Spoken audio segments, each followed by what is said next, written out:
Good morning, good morning, good morning. Chat, how are we doing today? Happy Thursday. Hope everyone's having a good morning, a good afternoon, or good evening, wherever you may be in this place we call Earth. I am Poppin' P1. Hello, everyone. It's been a minute. I hope everyone's doing good. Today, we will be doing one of the side event stories. Let me turn that off. There we go. Perfect. Cool. All right, so today we will be doing one of the side events. We are doing Once in a Blue Moon. We're probably just going to be doing that, and then we'll probably call it there. That way, like I said, I don't waste any more of anyone's time. And then we get ready for Saturday's stream. Saturday's stream is going to be fucking fun. I can't wait. We're going to be finally starting the main story. And it's going to be a good one.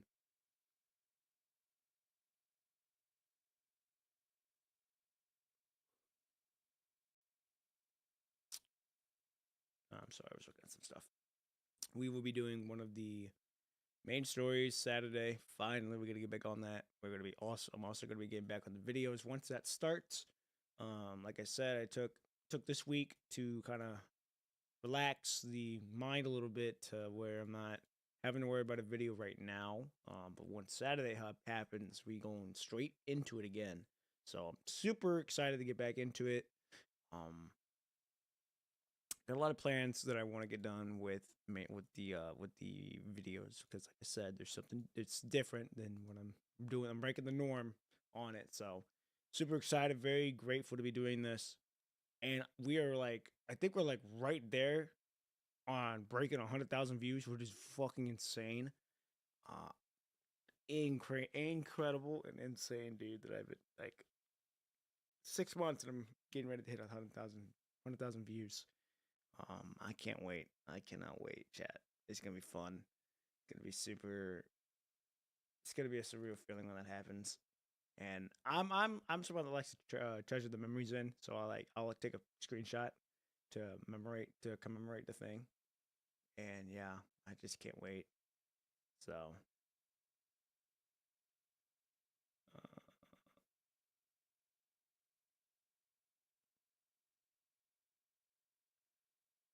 Okay.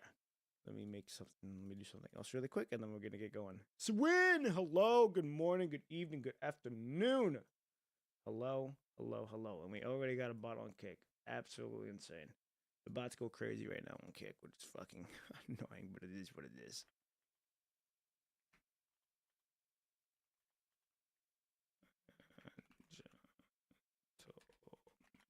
Alright, there we go. Okay.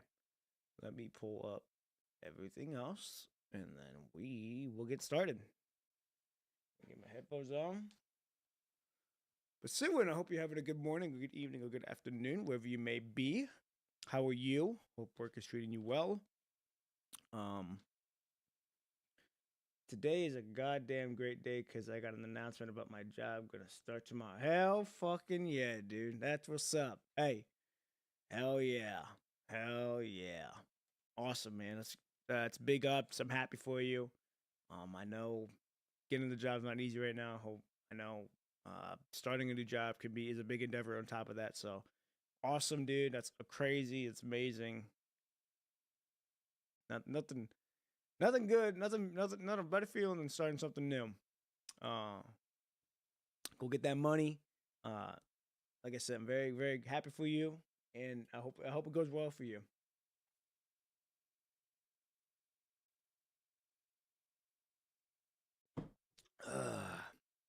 All right.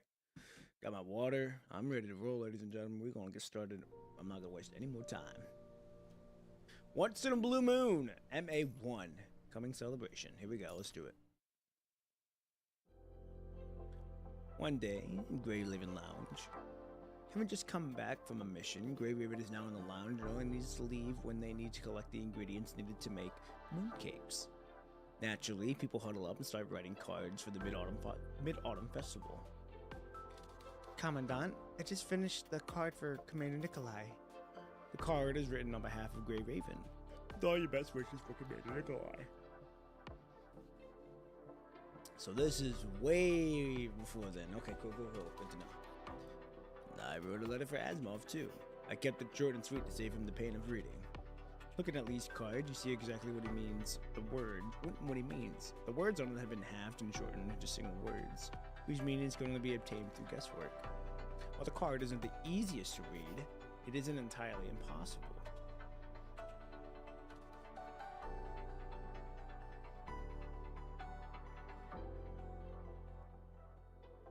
There we go. If you give it a try. And this one's for President Hazen, Commandant. Hell yeah. Also, sorry, can't stay too long. Gotta prep for tomorrow. Hope you have a great stream. Hey, all good, man. I know. Hey, all good. I know you gotta get ready for that. Spiritually, mentally, physically, for the job. So you're all good. All good. You know, go get that prep work. Go get ready for work. Do what you gotta do. So hey, you're all good. I just appreciate you stopping by and telling me that great news. You know, you didn't have to. But you did, and I'm super grateful for that. And I like I said, I always say I don't take it for granted, and I mean those words every time I say them, because life is too damn short. Life is too damn short. So that's awesome. So all good, man. All good. You leave when you gotta leave. Ladies and gentlemen, we're gonna continue on. Lucia notices deep in thought. With your permission, she moves up for a closer look at the letter. We know everything you did, and we shall see it that your twisted desire is rectified and that your confessions are personally made. Brace yourself for what's coming. There is nothing out of the ordinary about the letter sheet itself. The words on it, however, are all cut and pasted from someone else. And they put the name of the recipient at the beginning instead of at the end. The person who sent this has got to be... It's me. But you never had the time to do something like this, right? I mean, you've been slaving away on the mission report all this time. I mean, that's true. We are at the paper all the time. Which is why we decided to take a break from the letter completely during the holiday. Nanami did ask me something about cutting and pasting a while back, though. Could it be her? Bingo! With that capital B, Commandant. How did you like Nanami's work? You're now in a conversation on your terminal with Nanami. So, do you want those letters sent out with the cards? Well, I actually meant it to use for an April Fool's Day, and I have no idea how I ended up with Commandant. Keep it safe for me for now, Commandant. I'll swing by and pick it up when I'm back from shopping. Hey, do you happen to have daggers here? I'm looking for that kind that I can throw on the wall to pin a letter with. The conversation ends in a hubbub. A warning letter for April's Fool's Day. It should be okay to deal with that later if the time comes. That is interesting because that is the letter that we ended up reading or getting reminded of, before shit went south in the Cradle Parade. Because after everything you've been through, you now want nothing more than to spend some quality time with the team while the holiday lasts. You do, however, feel slightly bothered by the schedule that is lurking in the back of your mind. The sound of the doorbell drags you right back to your senses. The transportation craft is on standby, Commandant.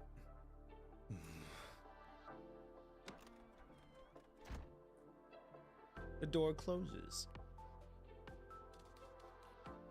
Does Commandant have a meeting to attend to today? Not as far as I know, or at least there wasn't one to begin with. I wonder what's happened. I don't think it's anything serious, considering how Commandant asked us to stay here. It's probably just something that he has to deal with the festival. But the task force member just said the transportation craft is on standby, right? That probably means that the meeting itself isn't taking place in Babylonia. Anyhow, let's finish up what we have here. I've got this pile of cards sorted out already. I'm just gonna get in touch with WGAA now. Right when Lee taps on the terminal. Isla, coming through! With the door swooshing open, Isla pops up with a machine that's been pre-programmed to do so. Did someone say WGAA? Oh, that was quick. Well, we did promise to collect all the letters and cards in person. I thought I'd just drop by since I was nearby. Where's Commandant, by the way? I think Commandant left Babylonia already. Huh? But I thought the meeting was, Well, seems like Commandant intended to do this alone, huh? Gotcha. Coming back to her senses, Isla sees Liv and Lucia sticking their noses right in her face. Lee, too, has strained the records in his ears at her. Noticing what's going on, Isla quickly covers her mouth. Guess I should be on my way now with the cards. Adios! Before anyone knows what happened, Isla already takes the cards from the table and left. Commandant probably has a plan. Let's just carry on with what we're supposed to do here, says Lee as he whips up the terminal and scrolls away, apparently trying to dig up something. Have you guys seen the file Commandant left around here? Liv looks all around her as she organizes the table. Are you talking about the personal file Commandant mentioned? I thought the Commandant took it on the way out. Oh boy, did Isla take it with all the cards? Commandant did stress how personal the file was. I don't think Isla has gone that far yet. Let me go and grab her. Oh boy. Ta-da! Ta-da-da-da! Ta-da-da-da-da! Sending on power as it makes its way back to the lounge. Nanami is humming the song she heard before at the square. And out of the blue, she sees someone she can't be more familiar with. Oh god, what the fuck? I really gotta say this goofy shit. Fine. Kia! Power holds Nanami in the seat with one arm as she brings itself to a stop by holding onto the ground with the other arm. What's going on? Forced to stop her in her tracks and regain her composure, Lucia sizes up the road ahead. Sorry, Nanami, but there really is no time to go into details now. Commandant asked us to take care of a personal file, except it's nowhere to be seen now. It's probably at the WGAA, and it's where I'm going now. A personal file? Is it something important? It should be. I mean, it's probably not something you should read unless authorized to. Should I ask around? Lee is already on that, but there haven't been any replies yet. They're probably busy dealing with someone else, or something else. After a quick exchange, Lucille waves Nanami goodbye and speeds away for WGAA. Anyhow, I need to go there and get it back. Then, as though struck by an epiphany, Nanami suddenly grows serious. The Commandant has a classified file and someone took it. We have a situation here, Power. Let's get to work. Okay. Hooray! I got my 100 expansion pack from this game. A gust of wind almost blows away from the bag from Kamui's hand. Oh, what's going on? Is that a drone? Wait, Nanami? Hey, Kamui, glad to see you here. We have an emergency. An emergency, huh? What happened? Nanami struggles with putting the information together in a logical manner, all while Kamui looks out bewilderment. Oh wow, that sure doesn't sound very good at all. Nanami manages to put together a story with her own understanding of the situation and what she's heard from Lucia.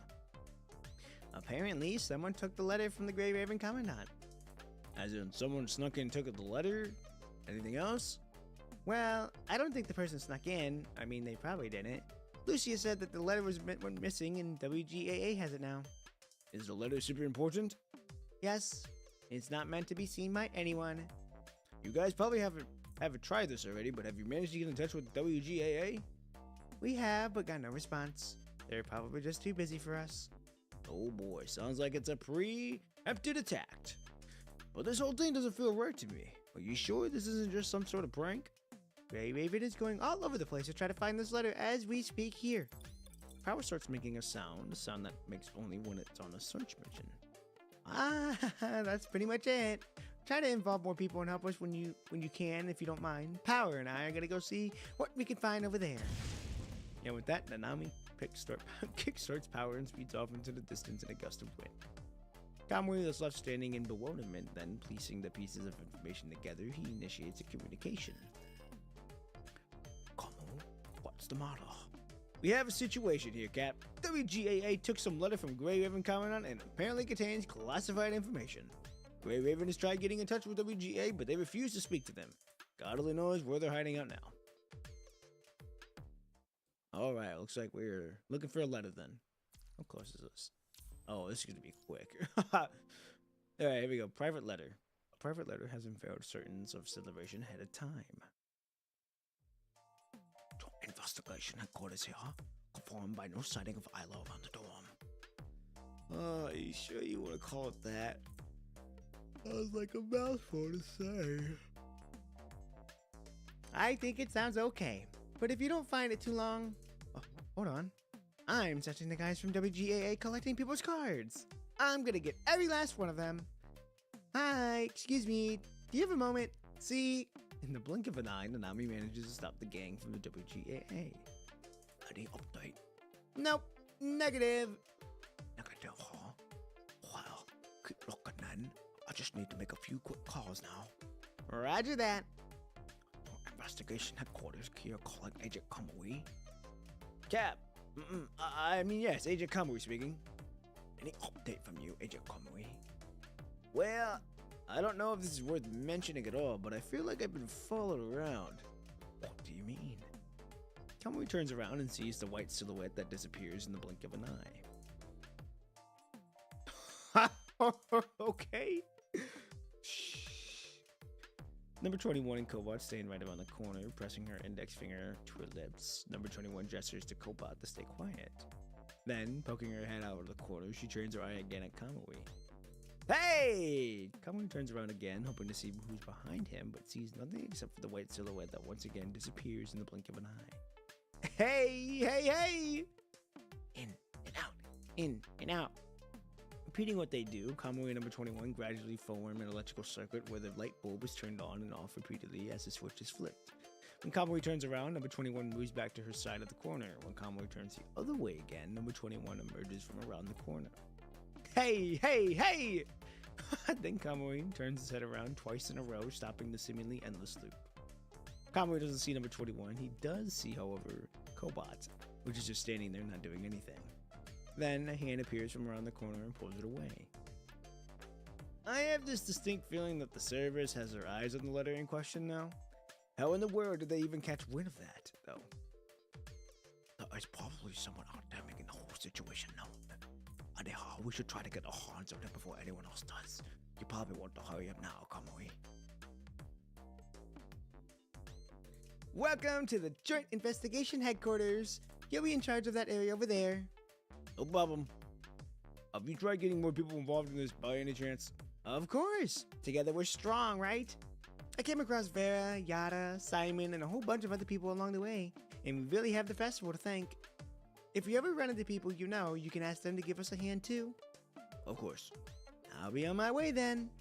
And remember to give the letter to me when you find it. Don't open it yourself. Construct keeps his eye on Nanami until she's completely out of sight. Then the Construct turns on his own terminal. The Grey Raven Commandant sent out all these people to look for some letter without the knowledge of the higher-ups. There seems to be more than meets the eye. I'm going to go look into it now. Hey, what are you doing back here? Oh my god. Just heard from headquarters that some EV people have their eyes on the letter now. The maintenance tunnel? Let's see. You wouldn't happen to know where the closest maintenance tunnel is, would you? With the infinite universe itself as their backdrop, the engineering forces afloat around Babylonia, maintaining its home with all sorts of tools. Looking out into the universe, a man from the engineering force finds the world quieter than usual. He can't help but wonder if it's because of the Mid-Autumn Festival today. Taking advantage of his break time, he opens his coffee as he can look onto the universe. Oh, it's so quiet I don't see the Punisher virus here. So different from what it's like on Earth. Pee-wee! A gigantic wing swoosh passes the girl sitting on top. Standing in bewilderment for a few seconds, everyone in the crew shakes their head in unison, apparently trying to forget what they just saw. Oh boy, who am I to slack off when everyone is that hard at work? Wee! A gigantic being swooshes past the girl sitting on top. Sorry, but is this some kind of rehearsal? Oh, it isn't. I was just looking for the entrance to the pad. Would you happen to know where it went? The man points behind himself. Oh, right behind the drone, eh? No wonder I didn't see it. All right, powers, speed up. The Nami is such a character. And with it, the gigantic beam swooshes past the man again. The man slowly raises his coffee can and, with the device at the end of the can, tries to push the weightless coffee into his mouth. Loud bangs come from the other side of the line. And with it, the man splashes the coffee straight into his own face. Oops, sorry, but I just knocked down a few things here. Guess I'll leave them here then, no? Now, Power, ready, set, go! Waving the coffee away from his face, the man gazes long and hard at the deep sky. I am in the thick of it. Biscuit! Oh, wait, Bispont. Not Biscuit, Bispont. Hello. Hello, hello. Good morning, good evening, good afternoon. How are you? I hope you're having a good one. Happy Thursday. You're in the thick of the game? Or like what?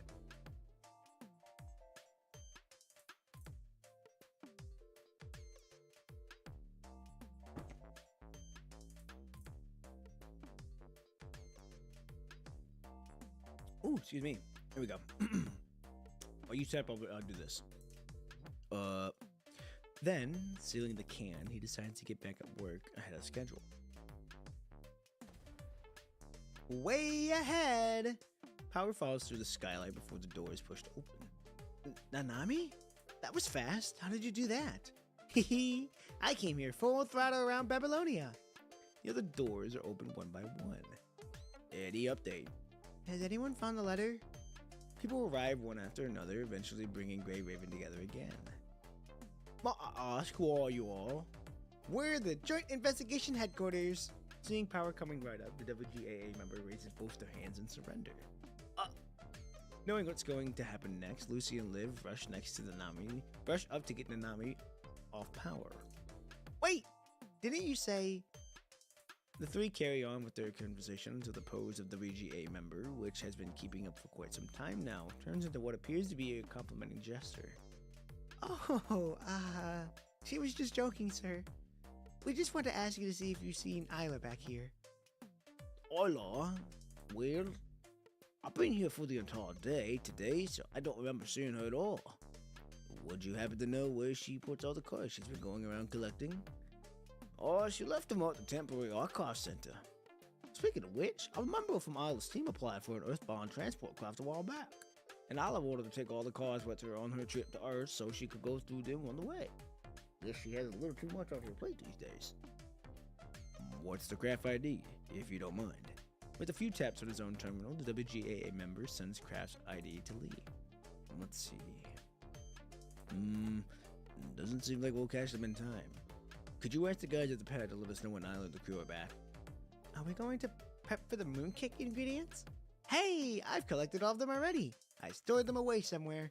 Though because I knew we'd be on a mission this time here, I marked it down on a map. But let me try to dig it out on the map first. Yes? Is there anything else you'd like to share? It's not anything important, but I did come across a male construct that asked me about Isla and the cars too. A male construct? What does it look like? Well, his hair is pink, and he looks quite sturdy. His hair is pink, and he looks quite sturdy. Who the fuck is that? And the way he smiles is very unusual. It's almost like he looks like a great white shark smiling at me. Who? Even they don't know. Oh, endless battle? What the fuck? On foot or with thrusters, the winner is the one who crosses the finish line first. Oh boy, okay.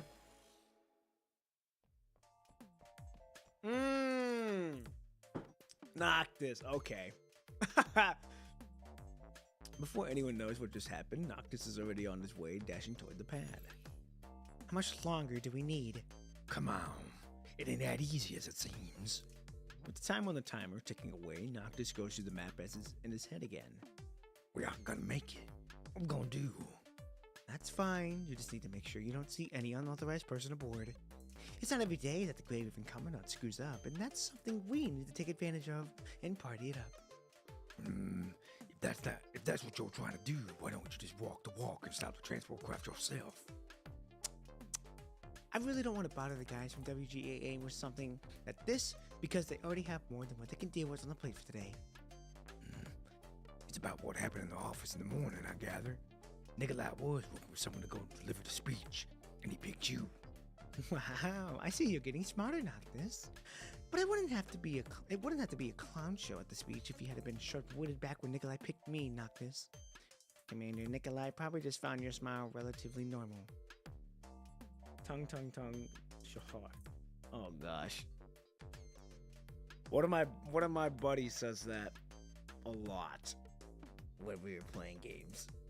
I don't know what it means because I have no social media, so I've been out the game for a long time now.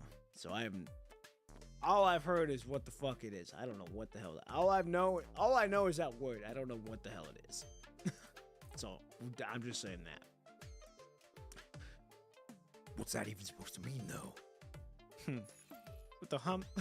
What the hump? Number 21 exits the channel. In for a penny, in for a pound, I guess. The Grey Raven Commandant will be there too, considering how lucky the Commandant must feel. I just can't wait to drag them all down with me. So, all I need to do is get the letter right. If you would, yes. But if it turns out to be too challenging for you, Bear stops quote over the line, leaving a deafening silence on purpose. I'll have no choice but to assign this bad luck to someone else. Let's see, maybe one of my beloved team members will do. Well, I guess you'll just avoid the particular channel when you're on air then. Let's just try to focus on busting the Grey Raven Commandant for now. Happiness is greater when shared, yeah? I'm sure it's gonna be quite an enjoyable scene. No, of course. I'll give it my best shot. Picking up the pace, Noctis Emble quickly breaks into a sprint. Then, somewhere down the path. Hey! Fancy seeing you here! Care if I join? Says the WGAA member who makes an unexpected appearance next to him and butts in uninvited. Kamui. The investigation headquarters sent me here to keep an eye on you. Hey! The air seems to scissor when the two look at each other in the eye. Then, at exactly the same time, they both pick up their pace. Hopping over the barriers and wooden boxes and scaling up a building with a protruding frame before swinging off a hanging rail. They let nothing stand in their way. Okay. The tight match goes on, with the two taking turns leading the race. Dude, just stay out of this already. No, you guys should stay out of it. Noctis throws an empty box to Kamui, who nonchalantly blocks it out of the air with an arm. You didn't really think you could stop me with that, did you? Kamui runs straight into a board hanging by a coffee shop. Fancy a cup. Despite the mishap, Kamui manages to catch up. Running right next to Noctis now, Kamui hurls an empty box at Noctis. Seeing his own trick being pulled off himself, Noctis too blocks it out of an arm as he dodges the festive board hanging from above. Let me tell you something, Kamui. It's all about timing. Ugh. Noctis stumbles across a piece of metal on the ground and takes a nosedive into the ground. Buddy, I rock Mario Kart. Why, you little. Will you stop Before Hilda even finishes her sentence, a gust of wind swooshes past her, leaving her standing in bewilderment at both Noctis and Kamui from behind. Right now. Come on. That's just what young people do, right? I don't see what could possibly go wrong with them just running. A day like this is all the more reason to be a little more active now. Right when Hazard finishes his sentence, a gigantic metal being swooshes past him with a splash of sparks before it even veers off around a corner. The engine of metallic rings blast long and loud as it goes down the same path that Kamui and Noctis just took. Fixing his hat that has been blown crooked, Hazard catches a long glance and sees the metallic being spread at speed into the distance with its turbo as the girl sitting on top of it shouts at the top of her lungs. Nanami coming through! Out of my way! The members of the Grey Raven are clinging onto power for dear life. Oh, dude, I can only imagine. Is that Kamui and Noctis? Likely. Power, let's go! Oh my. What is happening?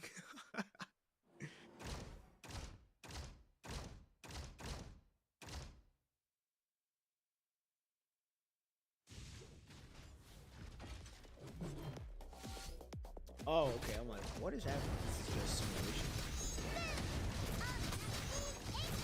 Okay, here we go. This is a interesting chapter. What is happening? There we go.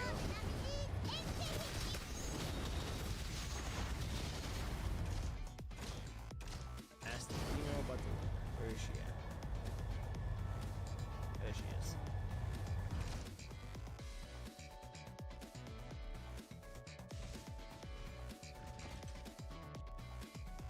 Alright, we're going the other way now.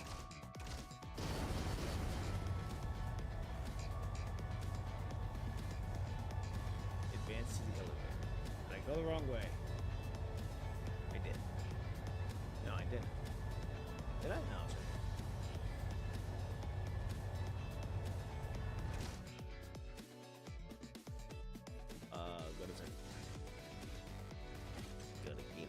Third floor.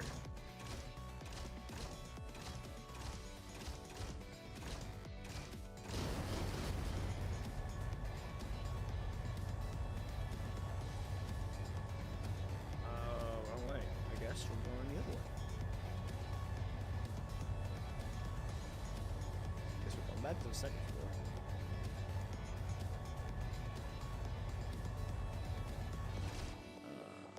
Go to second floor.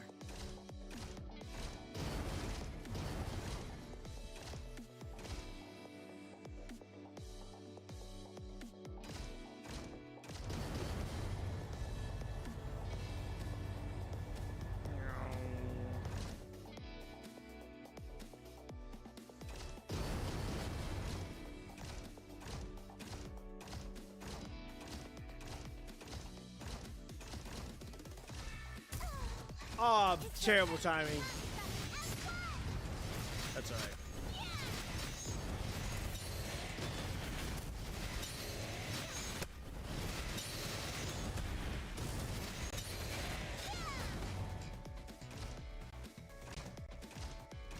Go to the stairs and go to the next. What? Go to the stairs and go to the next floor.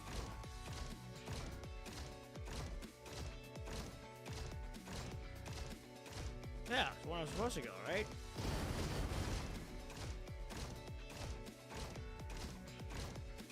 What the fuck? Oh, up here.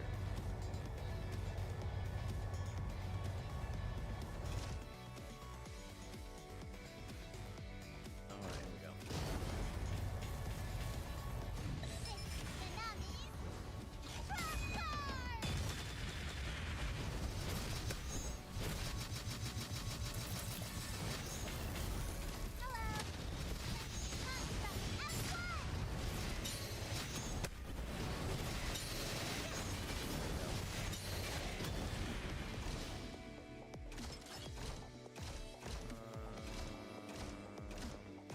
Ask about what happened.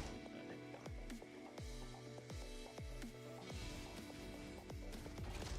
Keep sliding to reach certain. What the fuck? Oh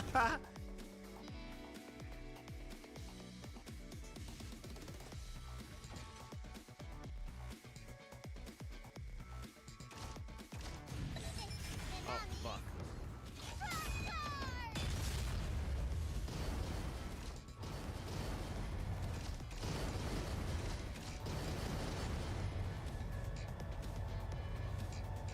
Well, that's new.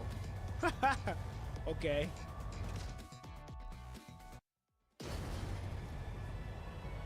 Shoot down the drones for drone. This is new.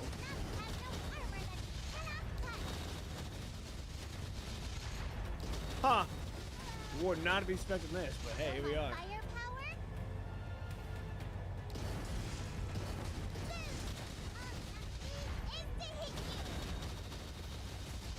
This is certainly one way to do something like this. Finally get my aerial combat ability.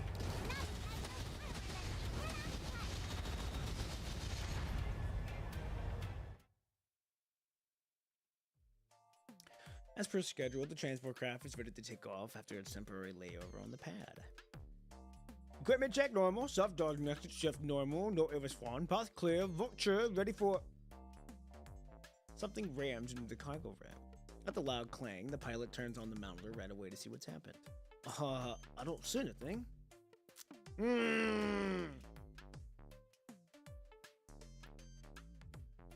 So, girl Bridget, hell yeah. She'll probably have a British accent. Stay here, and I'll look harder. I'll be right back. Standing up from the co-pilot seats, Bridget smacks the button by the cockpit's entrance on the way and makes it seem as though she's no stranger to the situation. And with it, the eyes of a metallic face with no facial features now staring at Bridget, its gigantic physique making it impossible for her to see anything beyond it. Trying to pull a trick on... Oh, wait. Tonight, don't picture me. Picture. Oh my god, can I speak? Trying to pull a trick on me, huh? Haha, funny. The door closes. The door opens again.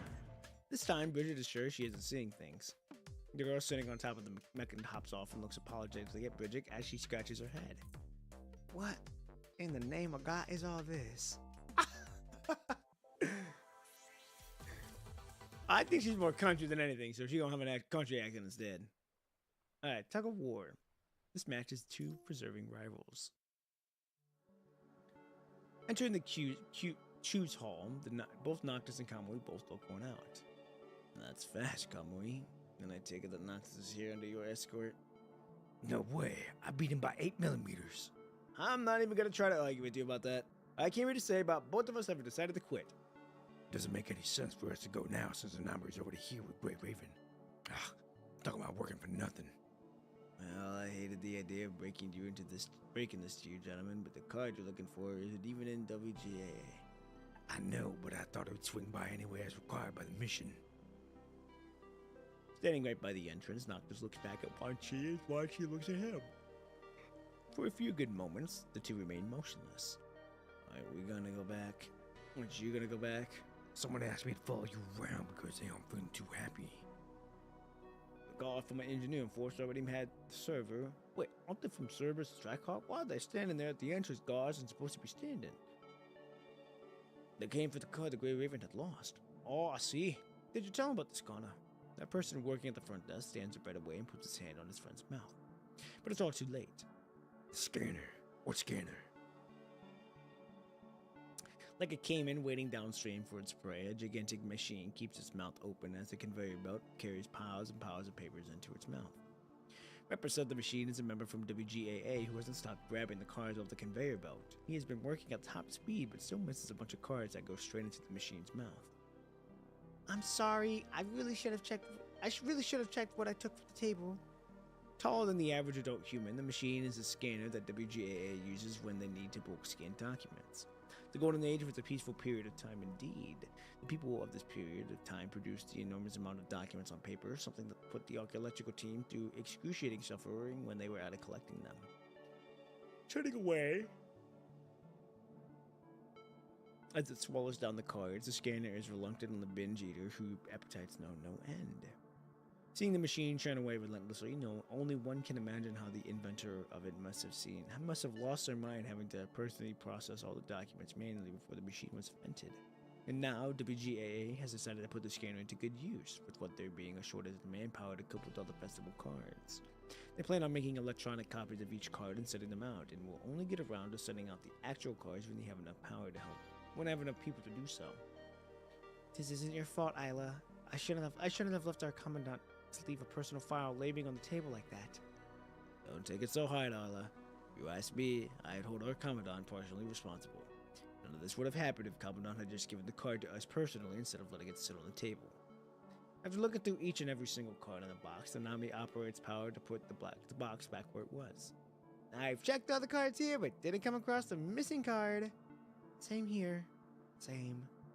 Which leaves us with the documents sitting on the storage box that have been scanned already, and...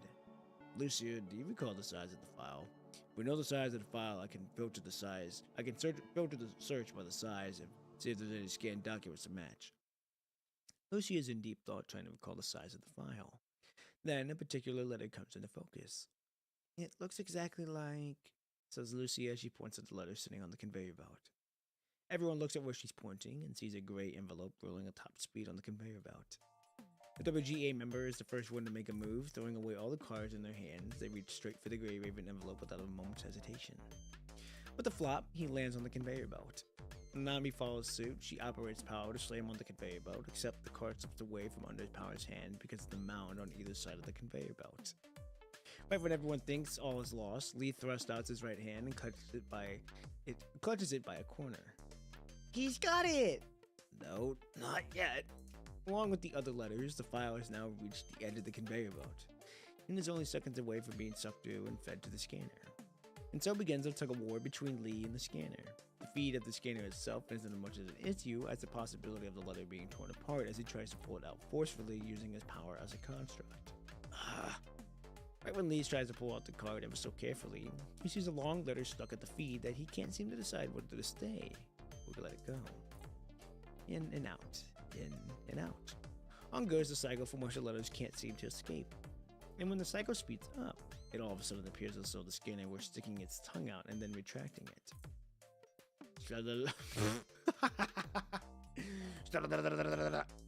Oh, for God's sake, are you teasing me or what? Hey, easy there, it's a machine. In person for the conversation, Lee continues to try to drag out the letter bit by bit, until the announcement comes on.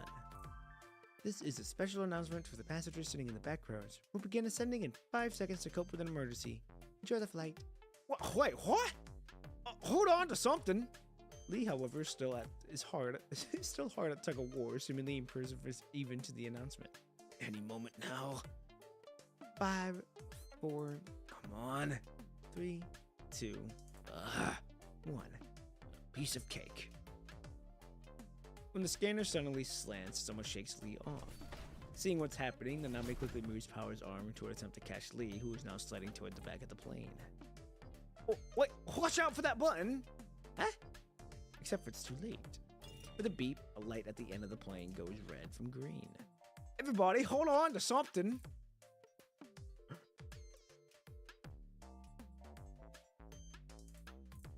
What's going on back there?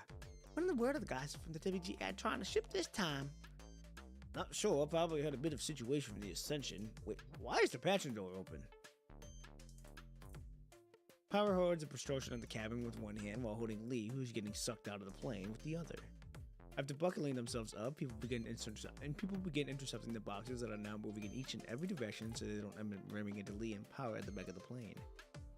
As all of these are unfolding, the scanner is still busy at work. It swallows the letter Lee was holding, and after scanning it, splits it into the storage box on the other hand.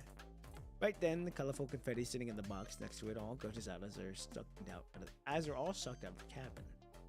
In all sorts of colors, the confetti passes Power by before crashing Lee square in the face, then finally exiting the cabin. They paint a colorful stroke against the otherwise pitch black night sky. Scanning complete. With the announcement, the scanner falls quiet immediately. The rabbit in the distant moon. Wait, what does it say? Legends change as time flies. Oh, here we go.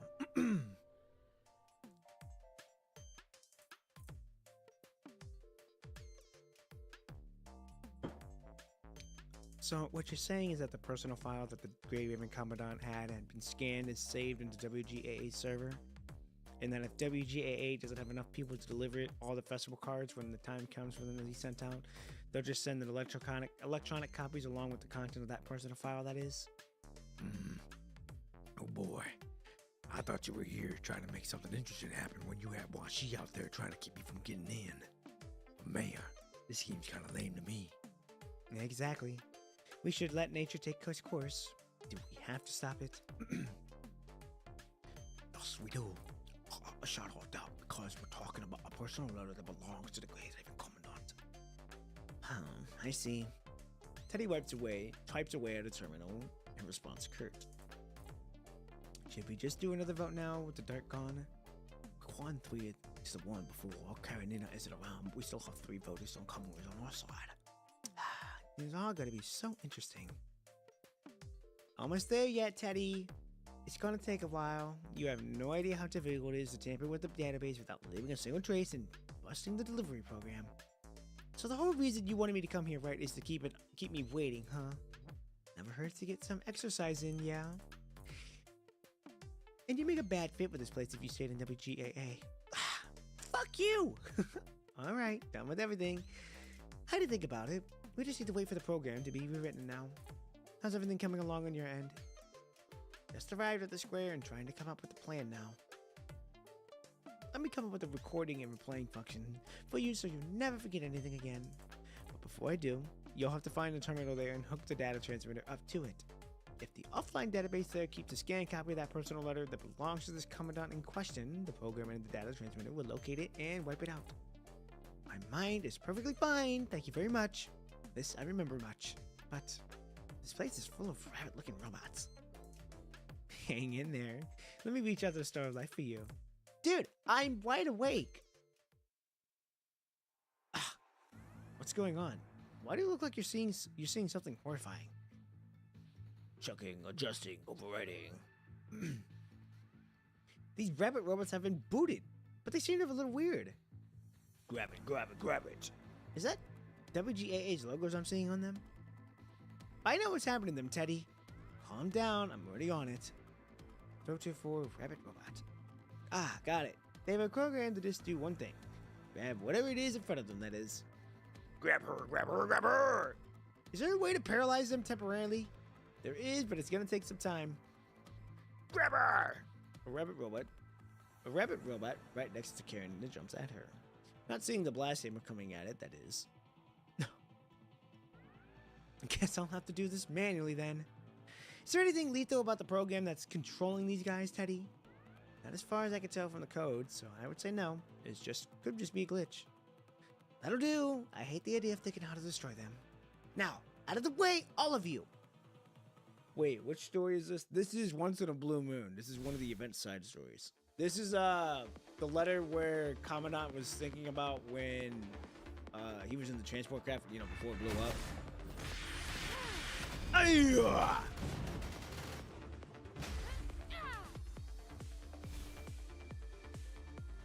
Punishing Grey Raven Rave. Bop!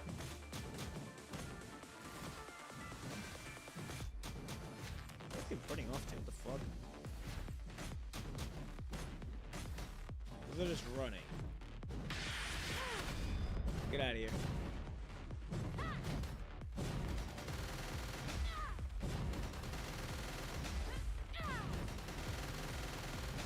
What There are we you go. looking at? I'll smash you all into pieces! Oh yeah, I'm not sure I did this, but you're all good. I'm learning as I'm going. Basically, we're looking for a file that we left, and damn near everyone is looking for it. Oh yeah, get out of here.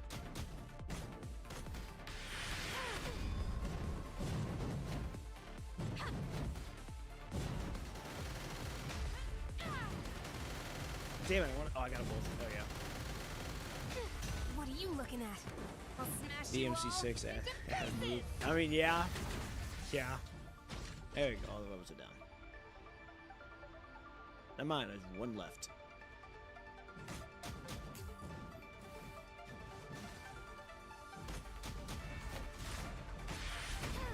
Damn it, I needed the spray paint.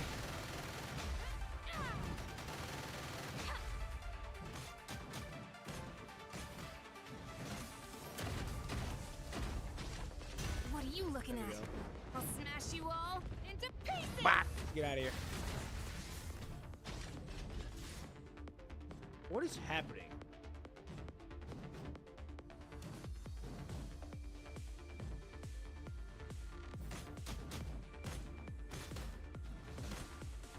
Okay, here we go. I need to get a fit. Hey, watch out! God damn!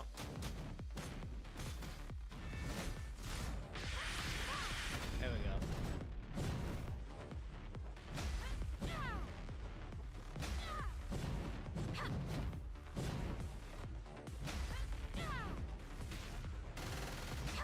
What are you looking at? I'll smash you all into pieces! Bop! Get out of here. There we go.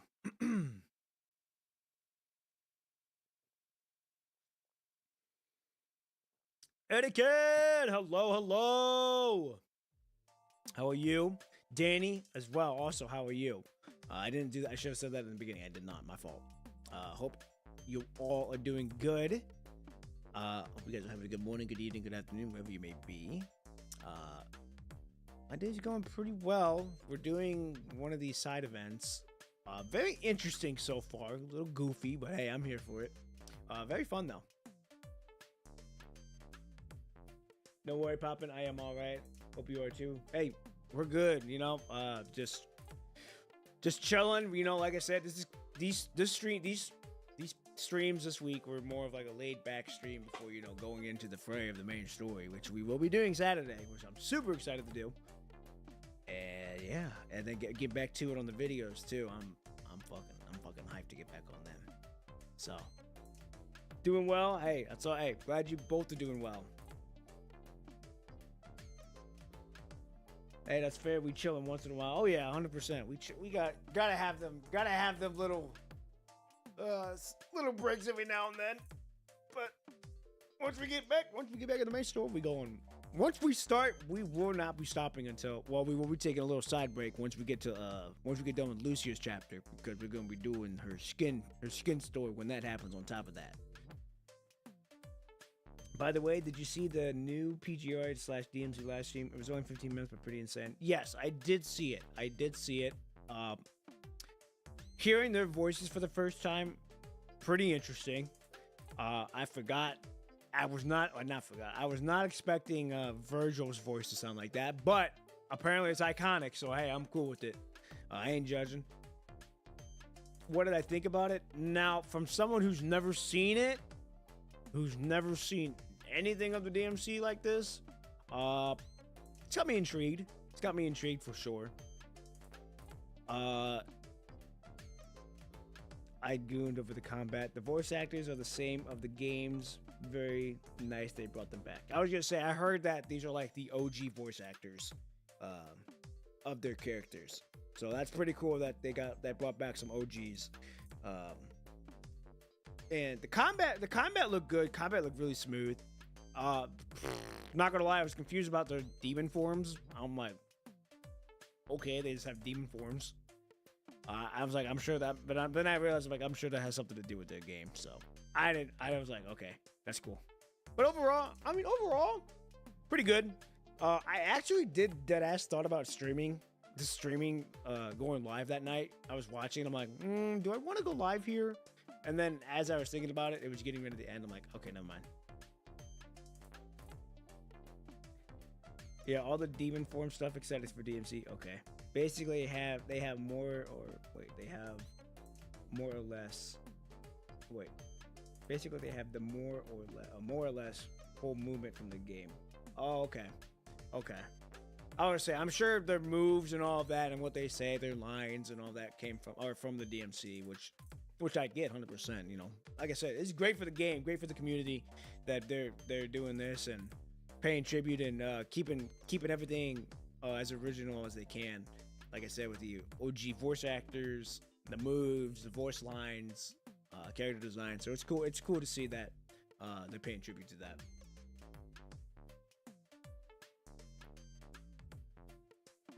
If you ever play DMC, I highly recommend it. We'll see, maybe.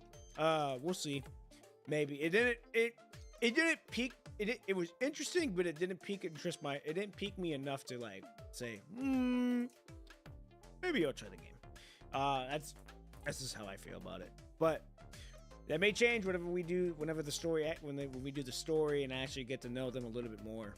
So, because I don't want to play a game and be like, well. Regardless, how are you enjoying the current stories? Very, very good.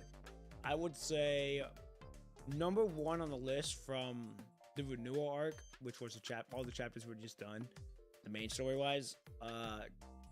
Cradle Parade, Lamia's chapter, takes the cake. That was easily number one. Then it would go Echo, Isla, Watanabe. Number 21, then Polar's Bond. Now, don't get me wrong, Polar's Bond was really fucking good. It was just really fucking long. And that shit was raunchy at times. Number 21's chapter kind of, for me, didn't really make sense. It's just kind of like, it was like a one and done. Cool, we get to see your character. But I'll have to say, between the one you've done, I love Lee's the most, followed by Lucian. Oh, okay. If we're talking about the entire chapter, like as a whole, I'll have to look at it after this. If we're talking about from all the other chapters, I'll have to look at them to see which one was my favorite, because that's when I'll remember most of the stuff. The others are very good too. Oh yeah, the others are good. The others have their own. They have their own flavor to make their own stories unique. So it's cool to see. Well, yeah, I'll have to look at it after this chapter, or after this episode, and see for now, we're gonna quickly get through this, and then we'll pick up that topic again when I get done. Stop! Just stop already. What are you talking about? These rabbit robots are meant to play hide and seek with the kids. Behind the center stage, the WGAA is explaining what the terminal is by his fellow WGAA member, so his fellow WGA member can't take it anymore. What is the time to get stick change, huh? See, this line says grab them, but the lines are these are only supposed to bring stuff up to speed up what's going on. We're gonna use off the official script when the time comes, so rest assured. This official script you're talking about is dubbed by Lucia, Liv, and Isla from Grey Raven. Yes, it's the original soundtrack. Give it a listen. Oh, I know them. That's great then. Just change it up. There's no time for us to go through the soundtrack now because the kids will be here in no time. Is there a problem? I just booted them up a few minutes ago with the command that put them all to test. Why are they all lying down now? Yeah, the next one's overall better if you ask me. I can't wait to start these newer chapters. Because we're finally now on this year. We're finally on this year's current episodes. Because I think Q was very, very end of last year, and then Teddy's was this year, and Luna's like from Teddy's chapter on these year were released this year. So I'm very excited to see how these chapters are gonna go, because I know quality ramps up, character design ramps up, gameplay ramps up. So I'm super excited to see how this is gonna go. I just hope they're not as long. I really just hope they're not as long. Like 32, I'll have to show you guys here in a minute. Y'all know what I'm talking about. Like the 30, like progress 32. You can see how progress is 32. Fucking Polish Bomb was 63, I think. As long as they're not long, I'm right there. They are kind of long. I don't think most of that long though. Okay, as long as they're not as fucking Polish Bomb long. That shit was rough. Took 10 days. Took 10 days for us to complete a chat. that was crazy. Okay. They probably ran out of power? No way, I just checked on them this morning.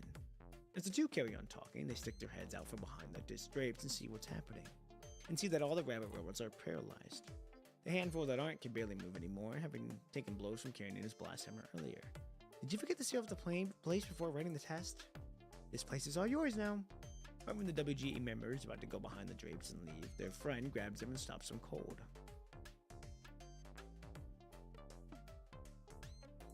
Are you both from WGAA? Yes. These rabbit robots are out of order and need to be checked. Actually, let me explain what's happening here. WGA member quickly brings Karenina up to speed on WGAA's plan. So these rabbit robots were designed to look like rabbits from Mid-Autumn Festival to play hide and seek with the kids? Why do they sound like they got bugs in them now? It's my fault. I was supposed to swap their built-in script with the official script before I ran the test, except I didn't do that.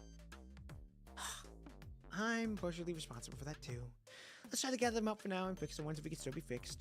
I mean, I did try to hold back there with my blast hammer, so I don't think they're damaged. We'll take care of all that. If you don't mind though, we actually need your help with the contingency plan now. Children start entering the venue with the celebration just around the corner. Looking at the robots on the floor, carrying the gadgets that fixes them shouldn't be a hassle. I got this, but I'll need you to give me some basic tools first. Let's make it even easier. The WGA member whips out a device and asks for their fellow WGA members, all in different zones, to come over. In no time, all the rabbit robots are now moved backstage. All cleared, up with the square, up with the square. At the same time, the other WGA members press a button on this communicator, and with the kids dressed to the nine, start entering from the other side of the square. We're the little rabbits! The kids approach the stage as they look around curiously. Right then, a beam of light showers straight down on Karenina. Her upright ears immediately drop down.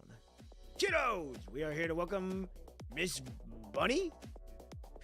Okay, I checked now. Post-shaper ripples. They get long, but they have a good reason to do so. They are so complex I can't even describe it. Teddy and Luna are short of them. Okay, cool. I figured Teddy and Luna's chapter were gonna be kind of short. Post-shaper. That's Ishmael's chapter, isn't it? Wait, I can't do this. Hey, come on, stop. I said, stop coming this way. Teddy, give me a hand here. Chill. I am already here. Let me just observe the situation some more. Dude, I'm out of here, and I'm taking you down with me. Just wait for it. Teddy knows that Karenina means business when she says Karenina get down. There's no way children can ever hope to catch up to a construct running at top speed. Stay where you are. No way. You just need to pretend to be a statue or something. Some big garage kid. Kids usually get bored of stuff very quickly, and when they do, the guys from the WGA will have nothing to say. For real? So what's it gonna be? The kids is forming up on you now. Now freeze in 3, 2, 1. With the Karenina freezes on the spot that Teddy has never seen anything nearly as perfect. With that, Karenina's body is already being all stiff to begin with from being nervous. In the blink of an eye, she's swarmed up by the kids. Hey, why she isn't moving? Miss Bunny. The little girl gives Karenina a careful shake, which she obviously stands no chance in making a construct buckle. Then a little girl produces a red candy, a somewhat overly big one at that, too. Out of the bag, removes the wrapper, and holds up to Karenina. How would you like a carrot, Miss Bunny? There is no mistaking it. The candy is made on a 1-on-1 scale to match the size of an actual carrot. Oh, I think I'm gonna eat it! Wow, she talks! In a hustle, with all the kids whip out their carrot-sized candies that are meant for the rabbit robots. Hey, you gotta look happier so you don't scare the kids. With the Karenina messes up what appears to be a perfect smile. Shaper is the Lucia one. Okay, now I've heard that has to do with Lucia and Alpha more, so I'm not. I think it scares right up a Fort Winter, so I'm not too particularly mad that one's gonna be long. Just because I think from what I've heard through the grapevine, I haven't got spoiled thankfully, is that it has to do with Lucia and Alpha more. Yeah, you can see the nose before starting. Shaper is a Lucia one. I think Polaris was like 60. Polaris is 60 fucking 8? And Teddy is 29 subs. I'm trying to read faster so Popham doesn't catch up. Hey, you know what? I'm just doing me. I'm doing my own pace. Everything peaks at Ishmael's chapter, but it's long. Fucking hell. That's fine. The tri-chapters, Lucia, Nanami, and Ishmael are more like a one long chapter, I must say. They two are interconnected. Okay. Alright, well, we'll look here in a minute. We'll look here in a second. The smile, in turn, attracts still more candies her way. Maintaining her perfect smile, Karenina gently pats the head of the little girl who tried to give her the candy first. All the while, she manages to speak in a tone under her breath that hardly matches her perfect smile so the kids can't hear it. Teddy, I'm gonna fucking kill you. Ah! Did I touch your ears, Miss Bunny? Yes, of course, but if you can all just let me go through first. Except the kids all jump up at her, seemingly having heard of the first half of what she said.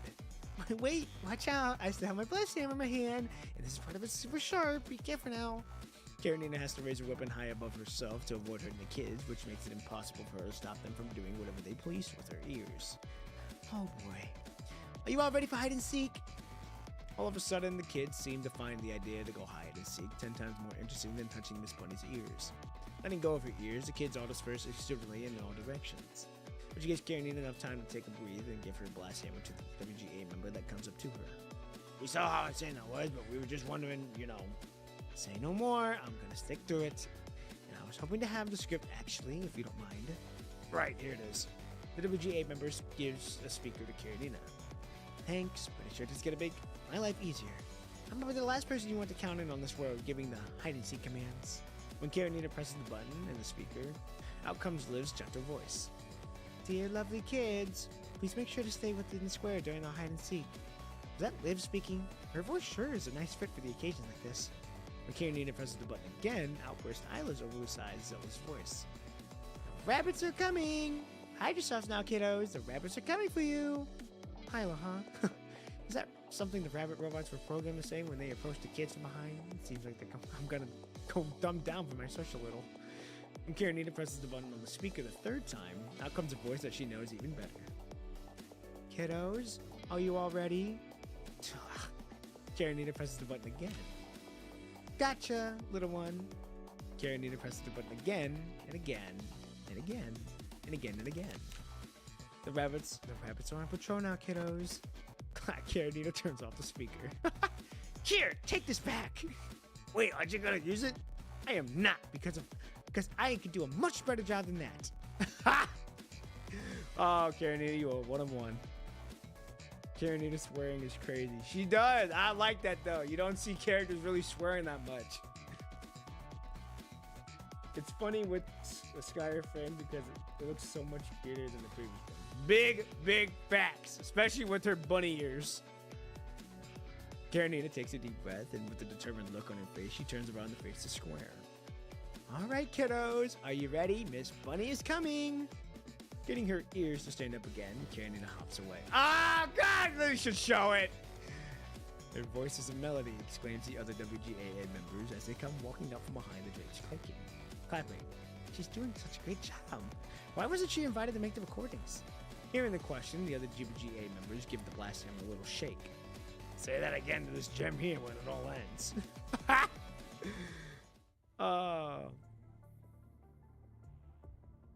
Why are we in the serious voice now? Blast was also very cute with the hoodie off. Come on now. True. I liked her S-frame. Her first S-frame was great. Yeah, but she looks more intimidating on those two. That is also true. She did embody the true Sun today. So that is true. Azerta, hello. Welcome. Hope you're having a good morning, good evening, or good afternoon, wherever you may be. How are you? I hope you're having a good one so far. Looking at the screen, Teddy taps on the recording button on her terminal before she likes the live stream on the square WGA is broadcasting. Karenina shall forever be remembered for everything she has done. If I were you, I tried focusing on getting my work here done. Right. I was just a little carried away with what's happening. I'm almost there, though, if everything goes well. And almost as though trying to prove her wrong, a message window pops up on the screen of her terminal. Uh-oh. What's going on? I just initiated the delivery program on my terminal by accident.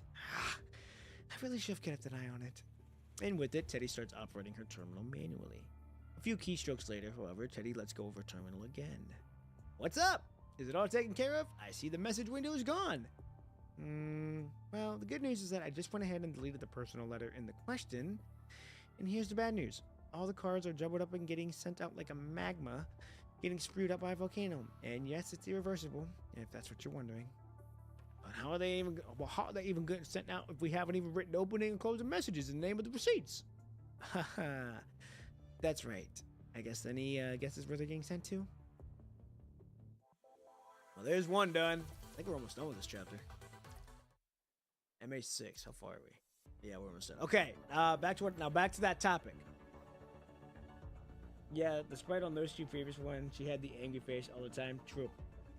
Okay, so 32 nodes. That's not bad at all. I can't see these ones. So, which one should you say were the long ones? The trio. Where's that? Where the hell's it at?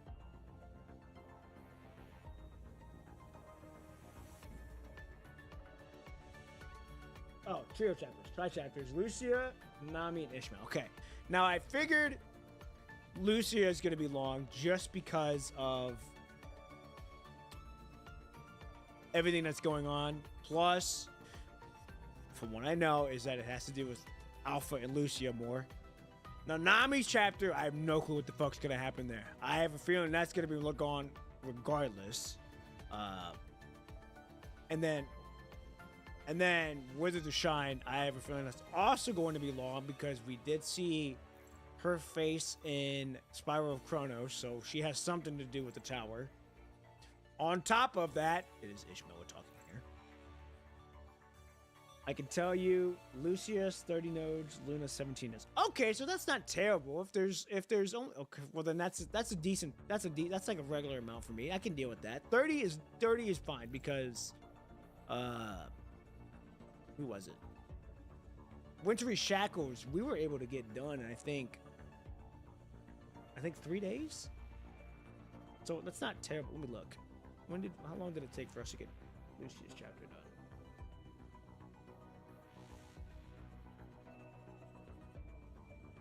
Oh, not Lucia's Alpha. gotta scroll. We gotta scroll way the fuck down. Windshot Shackles. It literally took us one stream. One stream to get Windshot. Oh no, 2 streams to get Windshot Shackles done. I can tell you. Okay, so if we're gonna base it off that, so Source Beacon, 32. We should be able to get this done. We start Saturday. We should be we might be able to get it done in one go because I don't think I have anything going on Saturday. So if it's Source Beacon, we could probably get this done in one go. If Luna's is 17, we're gonna get that done in one stream. Beacon is very short. Which one's Beacon? Oh, Beacon is very short. Okay, so we can if we can get it done within the under 3 hours, we'll probably just go ahead. If there's no floating record for me to do, we will go ahead and do Stars Ensnared. And then after that, I know we have a fuck ton of side missions to do on top of that. We have the floating records. Now the floating records in itself are going to be fucking insane on top of that. He needs to do after Luna's. They need to do Han Ying's and Wan Shi's. Okay, so if we're going, if we're gonna go off of,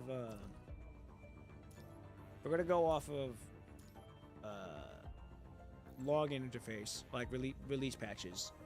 It goes Teddy, then Luna, then we do Bridget, then we do Han Ying's, Wan Shi, then it's Shape of Ripples, then it's Yatta's, then it's To the Galaxies, then it's Wither the Shine. And then we gotta do Deceiver's Rapture. Then we're on to the next main story arc. Okay, so if we're gonna go off of that then. If I don't have anything going on Saturday, we're gonna get this done in one go.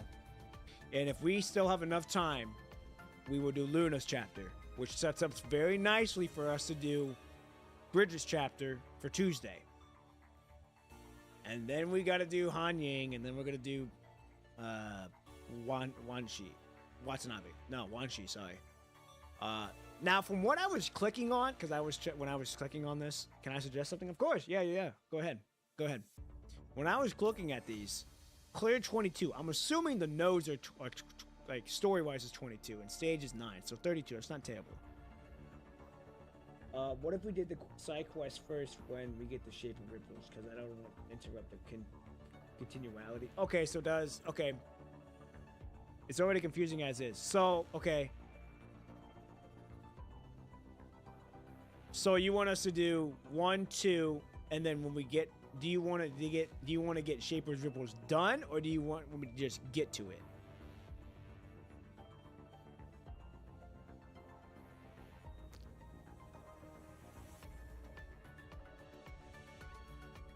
Then side missions before Lilith. Well, yeah, because doesn't okay, because isn't floating records technically like? Now I got proven wrong here before. I know the floating records happen in a different area of the world, but happen at the same time with whatever's happening. However, I do know that we are in Bridget's chapter. I don't know if we're in any of the other chapters. Because I know we were in the Noctis' chapter, and then I know we're in Bridges' chapter. Sometimes they interact, sometimes intersect do, but they are a different time. But the only one interrupting is Yatta's one. They don't even main story. Yeah, I know they're not story related. I know Bridges' chapter, like I said, we're a part of. I know Han Ying's chapter probably happens somewhere along the lines in a different world, in the different places. Wan Shi's was inside too. What do you mean by interrupting? I know probably Wan Shi we're not going to be a part of. If we are a part of Yatta, it's going to be crazy. If you check the login and defense menu, only Yatta is in between chapters. It's in between Shapers and yeah. If we go to look at that real quick.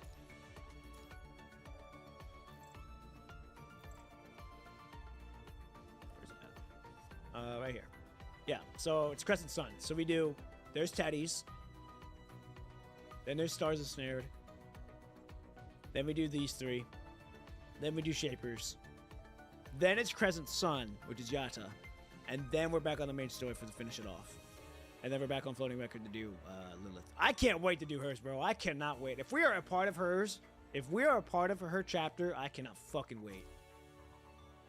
And then I can't wait till we get caught up to the main story. Like when we're really caught up, and we're right here. But I don't think we're going to get that caught up quickly enough.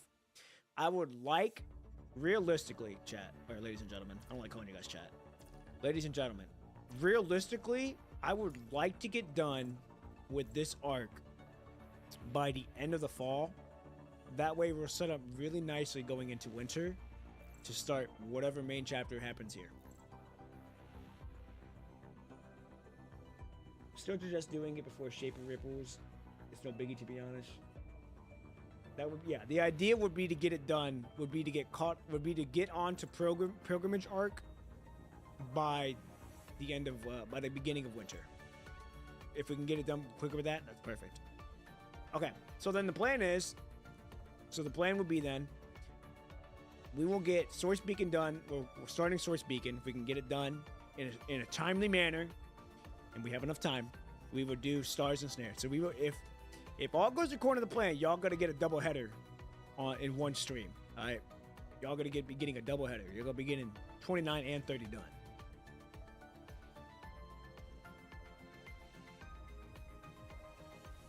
Oh wait, we're done with the sync plan? Are we really?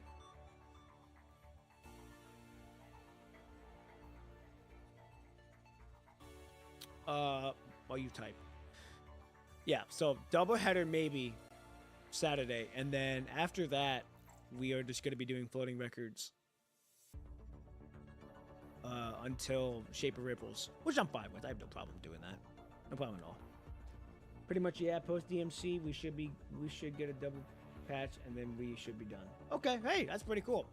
Nice, because I know we'll get a new A rank in that double patch, and then I think Bianca's frame comes out too. I'm fucking hyped to get Bianca's shot.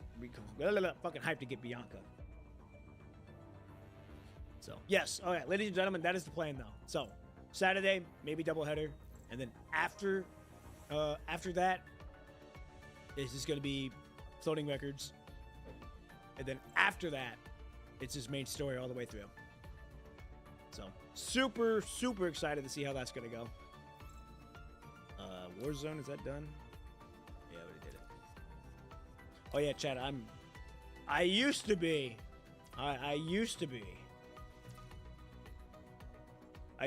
in the hero, but now I'm leader. I'm stuck in leader. You would like the Floating Records thing? I've always liked the Floating Records. Oh yeah, let me tell you, the Floating Records are good. I fucking can't wait to get them. I can't wait to get to Bridget. Bridget's that girl. She that girl. I most definitely go out on the bar and get a drink with. Han Ying, I can't wait. I'm not gonna lie, Wan Shi is gonna be very hit or miss for me, just because he's cool. I'm not gonna get my hopes up. I'm neutral. Yata, I'm excited for, because it's gonna be crazy seeing her, and then I can't wait for Lilith. Lilith is gonna be fucking fun. Bianca's insane. Is she main story or is she floating record? Is Bianca main story or is she floating record? Bridget, best girl. I started doing no hit with all bosses. She has the best gameplay. I played her kit when I was making the last video, the hype video. I was doing her kit. It kind of reminded me of Puao, just more like parry. Yada's chapter you would like, but Wan Shi you'll love. Trust me. Hey, I'll take your word. I'll take your word, because hey, I'm cool with all the guys, but I don't swing that way whenever they start getting all fruity like that. I'm like, whoa, now you just a dog for real. We ain't like that. Because when I was looking at Wan Shi's interactions. Turn heads, Commandant. Hold on, I'll show y'all. Where's he at? Yeah, when I was doing his interactions for his for the other video, like one of the videos a long time ago. I wish Pose. sleep mode is on. That I don't Let's know. see. It's connect. No, it's quick. Which one is it? You've accepted. This one. Come here. Look at Let me this. see that wound again. You hear that? And then it gives you some ASMR type shit. It's like, whoo, whoo. It's recovering just fine. Do you want me to blow on your wound some more? Yeah, it tells you to blow on it, and you get to hear him blow on it. Pause. However, it won't help you get better physically. I feel you. If you want to get rid of the pain completely, Like, hey, I'm cool. I'm Just cool. You feel take like that, but I just don't swing that way, man. You just a dog for real. But I thank you for trying to do the Riz move, but hey, I don't do. I'm just gonna stop talking. Anyhow. Oh yeah, interactions are pretty fan servicey, but floating records are story. Yes, that is very true. That is very true. Who was it that I first saw this happening? I think it was No One's Chapter. Yeah, No One's Chapter. Once we saw Cinder Burns, and at the very end, when you see his live 2D art, or is it at Codex? Recollections. No, it's not Recollections. Gallery. Floating record. Once I saw this, I'm like, what the fuck is happening here? I'm like, what the hell is this? That was my first time actually seeing like this happen. I'm like, okay, that's cool, but all right. But yeah, I'm excited. I'm very excited to get back into the main stories, into the side stories. So I'm super excited for it. But anyhow, that's pretty much. I'm looking forward to. I can't wait to do Bridget, bro. I can't wait. I can't wait to do any of them. They're so good. Yeah, sadly, you can't have males on main screen. Yeah. I mean, to the people who do swing that way, they can gladly. It's just for me. I much prefer. I much prefer my women that I like. You know, Luna, Nanami, Ishmael, Lucia, all them girls. I pretty much. I'll gladly have them on there. This chapter is cool, but yeah, all dudes in main screen acts a certain way. Yes, they do. Yes, they do. All right, now that that's out of the way, we're gonna finish up this real quick. We're gonna finish up Once in a Blue Moon. I eventually want to get through the rest of these because I think the Dreams Inscribed is fairly new. And then I know Night Train on My Union, very nice to made too, because that's all the new. That's all the characters that are all like in their new frames. So I want to do that one eventually, but we'll get there. We'll get there in due time. We'll probably do it. We'll probably do this one once we get done with Infinite Loop, like we always do. So all right, let's finish this up real quick. MA6 Beloved World. Oh, and Count Long. What the hell? Eve How. So what's the plan for today? We're gonna get this done. And then low key, that might be the stream. Just because I don't know. Part of me wants to end it after this chapter's done, just because there's really nothing that we can do right now until we start the main chapter. It's kind of like One Piece. After we we conquer an island, we go somewhere else. We're kind of like you're in that boat of like getting to the next destination. It's a what the fuck? It's a filter arc, but not really a filter arc. Let's finish this. We'll finish this and see how much time we got left.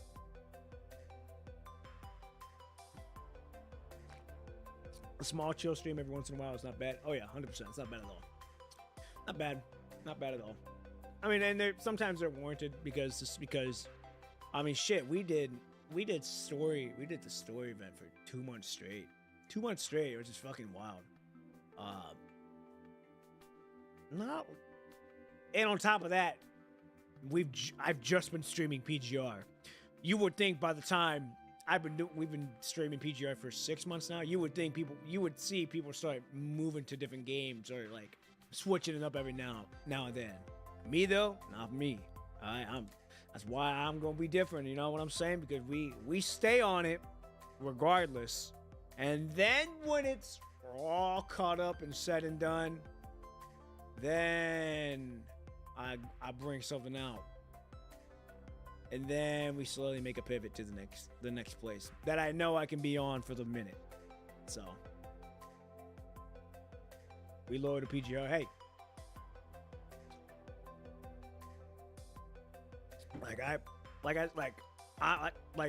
you would. This is where you would really see people. Like I said, you would really start to see them make a pivot to different games. Me though, I stay on this train for a minute just because I want to immerse myself in the world. I want to understand the characters. I want to understand the lore. That's why you see me do some of the things. Now, Arcade Anima, I don't know if we're gonna do that. I might do it if the story is relevant enough. But no PGR, no party. All right, here we go. That's the 15th. Well, okay, hold on. Arcade Anima, I only recommend a lot. Arcade Anima is nice, but it takes time. I haven't done them all because it's more or less needed for main story. Okay.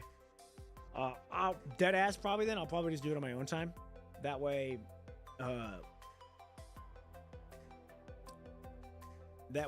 I'm able to understand it on my own. So, but I'm also not gonna lie, chat. I'm gonna keep it a buck. I'm gonna be real with y'all. I'm gonna be honest. I'm not. I don't. Yes, we're doing PGR now. But let me grab something real quick.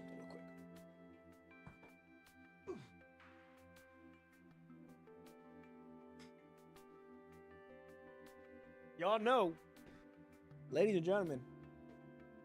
Vera's only needed though. Is the only one needed though. The rest is niche. Okay, good to know. I'm gonna keep it a buck. I'm gonna be honest with y'all. PGR PGR is for me at least is only the first game I'm gonna be playing. Y'all know I've got some stuff cooking up in this book. So y'all should expect though for me to be moving to different games once I am caught up. That is gonna happen. That is gonna happen, ladies and gentlemen. I will be moving games too. So I don't wanna hurt anybody like that. But you know, I hope you all know. Just know that in the future I will be making a pivot to another game.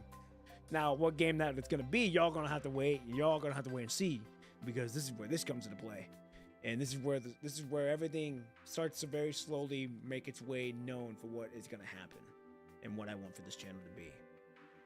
The way it is your channel. Do what you want to do after all. Do what you feel is right. Oh yeah, I appreciate that, Etiken. I appreciate that a lot. I really do. Because you know, here's the thing too. Is like when people, I've noticed this. When people, you know, stream a big game or stream a game, they do it for a long time. They do it, and then they do it for a minute, and then when they want to make a pivot, and they make that pivot,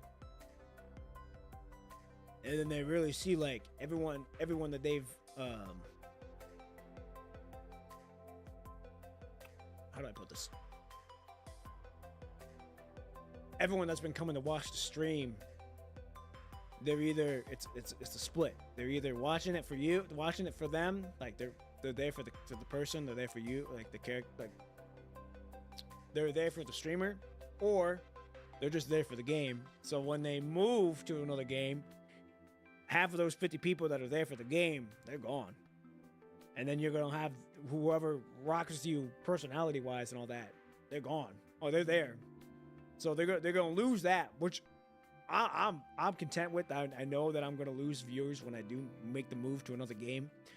That's just life. That's life. Like, it's gonna happen. You're gonna lose. You're gonna meet people. And you're gonna lose people. And for me, it's just more of like, all right, this is, the train's moving on. You don't want to stick on. If you want to continue moving on this train, seeing the scenery, that's great. I'm very grateful you want to stay. And then there's people that want to get off. And like, hey, I'm grateful you were on this train. I'm grateful that you were part of this journey. I understand you don't want to watch the game, or you don't want to watch. You just want to stay loyal to one game. 100% get it. It's just time. It's time for me to. At that point, it's time for me to move to the next game, to continue on with the channel that I'm wanting to build and the garden that I am building. Personally, I only play PGR, but I'll be happy to hang out and chat. I appreciate that. I really do. Because I like it. The thing is gonna be what's gonna be crazy is I personally only play PGR. I already got that part. But yeah, I understand what you mean, and I'm guilty as well for some channel. Most of the time, you watch a channel for the game. Reaction channels basically work on that. Oh yeah, 100%. Oh yeah, 100%. It's normal to expand a bit as long as PGR is the main one I'm around. Like I said, PGR for me is one of the main games that allowed me to stream, allowed me to do this. So I'm gonna be real. I'm not gonna say it's the main. It's not like, because each game has its own story to tell, has its own flavor of being able to do it. Because like, what's different from PGR to the other games is that the gacha system is fucking generous. Because you're not having to spend as much as what you would on some of the bigger, albeit AAA games like that. Like Wuhua, Genshin, Honkai. There's a couple other ones that are big out there right now. There's a big one. There's another big one. ZZZ. So I mean, I get it. I started watching you for the game after all. Oh, hey, you're good. I mean, like I said, that, and I get it, 100%. I'm staying here because with the months passing, I grew attached to the channel. LOL. Hey, and that's something that I tried to do. We're gonna be real. We're gonna be real here for a second, chat. Ladies and gentlemen, God, I hate fucking saying chat. Ladies and gentlemen, I gotta stop that. I gotta get that out of my vocabulary. Anyhow, ladies and gentlemen, when I first went into this game and started streaming, I'm like, all right, people are gonna be here for the game. That's I already knew that was gonna happen.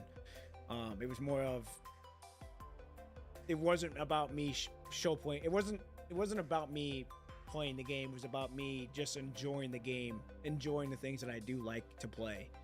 And I'm gonna give you all a little origin story, a little lore background.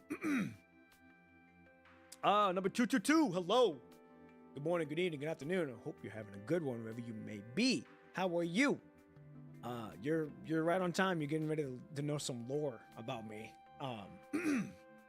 So what made me have this revelation was, oh god, it was the year I moved back into my parents' house. I was playing Sorrow.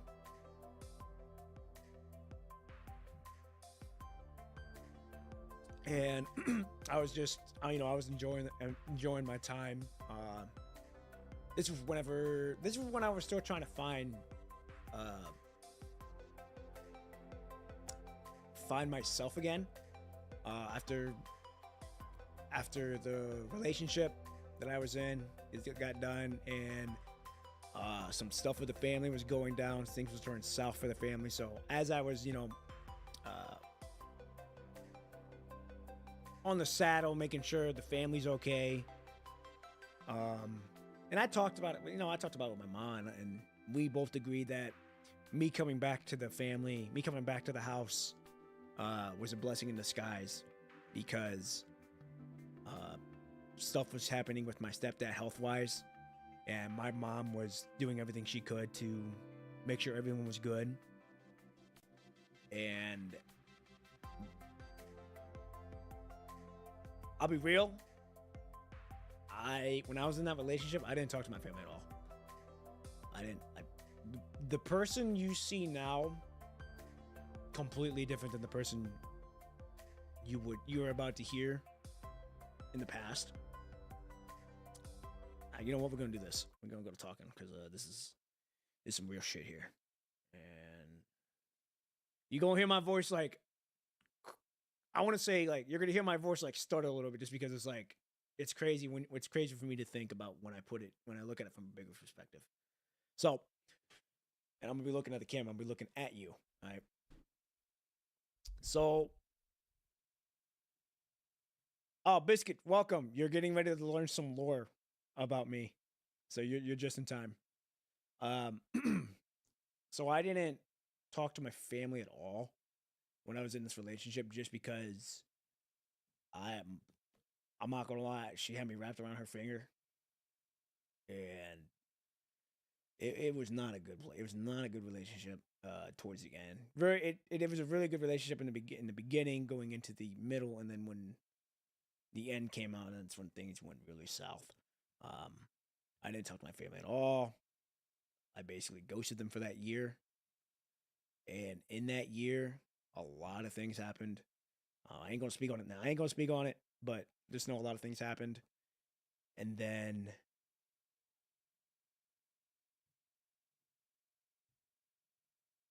when the relationship ended, I came back. That's when I came back to talk to my family. I originally was not going to come back. I originally wanted to hide that the relationship ended, and then I moved out, and that I was going to sleep in my car for a little bit. I was going to sleep in my car, so that way they didn't have to worry. But something in my head told me, was like, no, let's not do that. Let's be honest with the family. And that was when I finally talked to them again, and that was a week before Christmas, when there was that weekend before Christmas. Gonna be 3 years now. It's a little over 2.5 years right now. That time when I moved back, and then that's when Ma laid it out on me, and I'm like, okay, I'm at that time I didn't have a relationship with the man upstairs. But when I look back at now, that's when the man upstairs really, it was a blessing in disguise. He showed me like, hey, you're coming back at the right time because I'm bringing you back at the right time. So that's when everything kind of worked into place of, well, I'm gonna get myself back together. Now, anyway, back to what I was saying. I was playing. This is now some context. So I was downstairs after work, just kind of relaxing for a little bit. I was playing Star Rail, and I was on Firefly's chapter, and after what I saw on Firefly's chapter, I immediately after I had my reaction, I'm like, you know what? I like games. I like playing anime. I've always been fascinated with the content. Why not just give it a shot? And after I got done playing Firefly's chapter, and after the big boss fight there, I told myself, you know what? We're not gonna play this game until I get set up on streaming. And for that year, I think it was 2 years ago. Let me look. I get the picture of when I built the PC. It was last year. Sorry, my fault. Last year. It was last year in April when I built the PC, and I busted my ass to get all this. Like I said, most of y'all don't know, I worked 12 hours for 3 years, majority of the time 6-7 days a week, just to get where I'm at now with, one, getting out of debt, two, getting this entire setup to where I am, the PC, the monitors, the audio, keyboard, cameras, and lighting. And after I got that, I was like, all right, we're gonna play Honkai Impact 3rd, just because I wanted to play that first, and then I was like, all right, let's play Honkai Star Rail now. And I remember playing that, and then after that is whenever I played PGR. I was like, you know what? Let's give PGR a try, because I knew at the time the game was not that well known, but it had a really, really big fan base and had a loyal fan base. So I was like, you know what? Let's give this a try. The rest is history. Now we're here. Let me read your comment, Danny. I once said I don't usually watch streams, but I often am around PGR content creators. There are a couple of channels that I stay for some other content, about one or two. As long as they don't stop PGR, I'm around. Oh yeah, you're good. I mean, but I'm also like I'll come back to PGR when there's more content for me to do. But I'm not gonna make it the main like the games are gonna be the main driving point. But I'm not gonna say PGR is gonna be the main. I'm just gonna say that when I'm gonna stream it, I'm gonna stream it. And like when y'all know like I'm gonna stream it, like I'm there. Like like I want you guys to know like once I start streaming a game, I'm streaming until I get caught up with whatever's happening in it. And then after that, I'll make the pivot to another game. That way, on top of that, while I play the other games, I can let the other content like ramp out. So like when more stories come out, I'll let them build up. And then when it's time, when I see that okay, the game that there's a significant amount of time I've been away, plus new stories have been out, then I'll come back. But I'm not gonna say PGR is gonna be the main thing. I'm just gonna say that whatever I'm streaming is gonna be the main thing for that time. Thank you for opening up. Hey, of course, you know I like being honest with you all. I like being real with you all because uh, but you don't really see that nowadays. It's kind of like people are afraid to. I would say I want to say people are afraid. I would say people are nervous to open up online. But for me, it's like if I'm gonna make this, if I'm gonna make this something, if I'm gonna make something out of this, like I gotta be authentic, and that's just what I am. I'm authentic. I wear my heart on my sleeve. My mom's been telling me that ever since I've been a little kid, and she's always told me, "You wear your heart on your sleeve." I got that from her, so you know that's just y'all know y'all would know when I'm like when I'm not in a mood or I'm like down or something, and y'all see the reaction. When it's good, and when it's bad, like y'all see it for sure. Um, Sure, as long as it doesn't stop entirely, I am fine watching something else when I like a channel. Yeah, of course. Like PGR won't like PGR contents for this channel is not going to go away anytime soon. Just because I'm way too invested in the story, and I want to see this to the end. I want to see how this ends, if it does end. I hope it does. I hope it gets the ending it deserves. Um, just because, like I said, I'm so invested into the characters. I'm so invested into the story itself. The gameplay on top of that's really smooth. Um, what I want you all to know, ladies and gentlemen. Oh, Edith. Oh, Ed Herda! Hello, good morning, good evening, good afternoon, wherever you may be. I hope you're having a good one. How are you? Um, Hope you're doing well. You're just in time. You just got done. We just got done talking about some lore about me, and now we're talking about little future plans for what's gonna happen.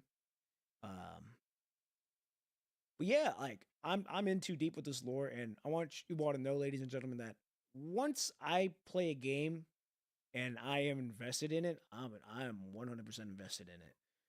That's why I was with Honkai Impact Third. Honkai Impact Third was the first anime game that I played. I said that I spoke on it a little bit in the very beginning videos in my little short YouTube career. Um, that that's what got me to start playing gotcha game anime games in the first place. Honkai Impact Third, I played that uh, middle school going into high school. All of high school is what I've been playing. I remember sitting in class. I remember this vividly. I was sitting in uh, one of my classes on the floor with my backpack up against the wall, using it as a headrest. And Selena's uh, first S rank came out. I remember I pulled the shit out of that, and I got her. And I was telling everyone, I'm like, "Yo, I got her!" And everyone's like, "What the fuck are you playing?" I'm like, "Oh yeah, I'm just playing my anime game." It's like, "You're fucking weird." I'm like, "Okay." I'm like, "Hey, I'm happy." And then I remember another time sitting on the football field. Same thing.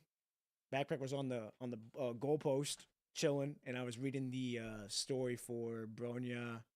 Oh no, when Lilia and Roselia, I think her name was, when they first debuted, I was reading their story. So once I'm invested into a story, and once I'm invested into it, and I'll play it. So that's something I want you all to know, that any games that I play that you will see, It's because I'm invested. I'm invested enough already into the game, into the story, into the characters. I think you should be free to explore whichever. Wait, blah, blah, blah, I free. Blah, blah, blah, blah, blah, can I speak? I think you should be free to explore whichever content you are interested in. Oh yeah, of course. You know, I don't want to be. I don't want to be. And that's something that I learned real quickly when I was doing this. Is that, you know, like I said, we're gonna lose viewers, we're gonna lose subscribers, and that's just the way life goes. I'm prepared for that. I'm not afraid of that. Um, just because I don't want to.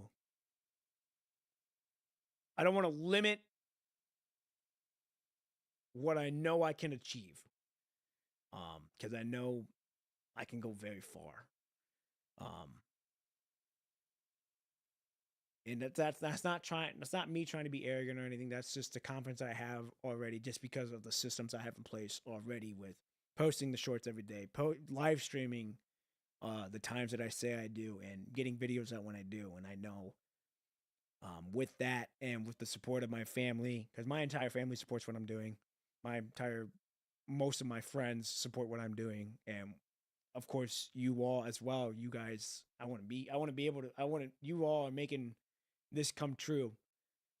So everyone around me that's supporting me, online in real life, it pushes me to know that I'm gonna be known. I'm gonna make something happen.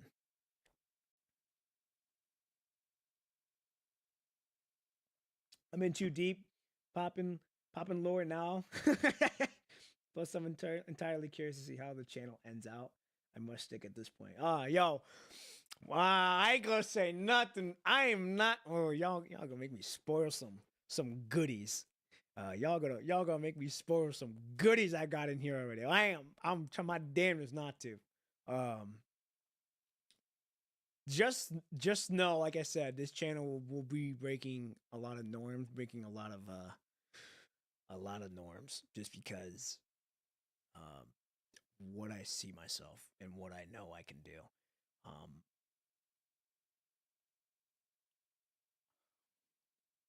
I ain't gonna say it. I ain't gonna say it. I can't. I can't say it because it ruins the surprise. But just know that I'm going to be very soon learning a new skill. Well, okay, I'll say this.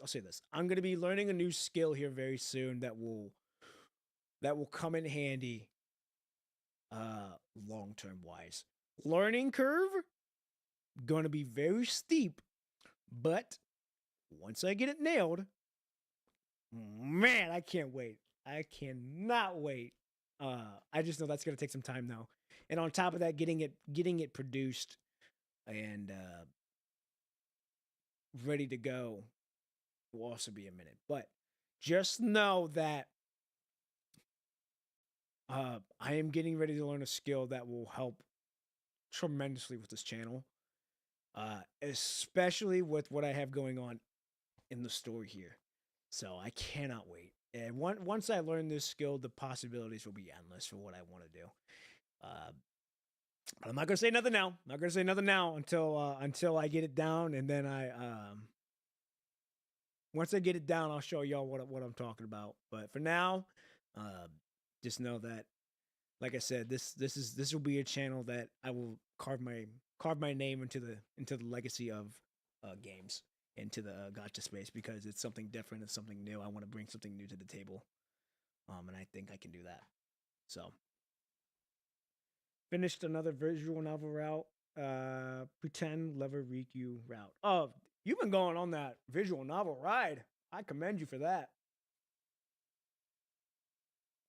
I really wish you the best, dude. Hey, thank you. I really wish all of y'all to do the best as well. Not whatever you guys are doing, whatever you all are doing, ladies and gentlemen. Be it work, be it uh your hobbies or something you're passionate about. I mean, that's something I'm still doing. Like, I know content creation is not the end all be all for me, because I know that I want to do other things. I know I know I want to I know I want to have a family. I know I want to get a house. I know I want to make sure my mom is all good, the family's all good, and on top of that, do my hobbies. I like.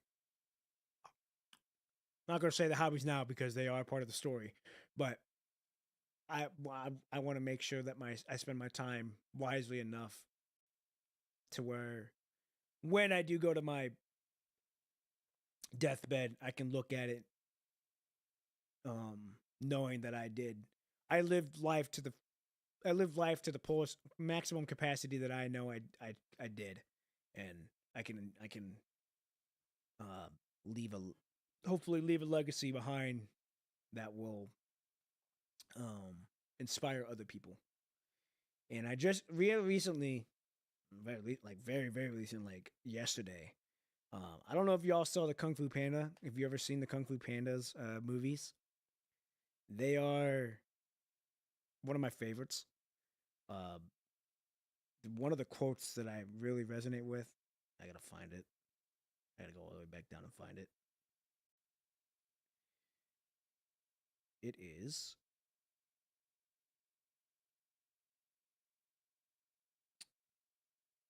Da, da, da, da, da. Hold on. Oh, here we go. Your story may not have such a happy beginning, but that doesn't make you who you are. It is the rest of your story who you choose to be. That is something that hits home with me. Something that hits home with me a lot. So I'm just gonna leave it at that, though. Are you going to go to the afterlife, bro? No, I am not. I'm just grateful to be in this position I am now, and I am just very grateful that the man upstairs is showing me my purpose, showing me my drive.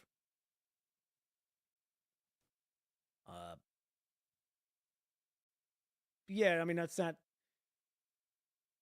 I'd be careful how you word that, because you know that's a trigger word for a lot of people. But no, I'm not ever going to do that, because I will never put my family in that situation.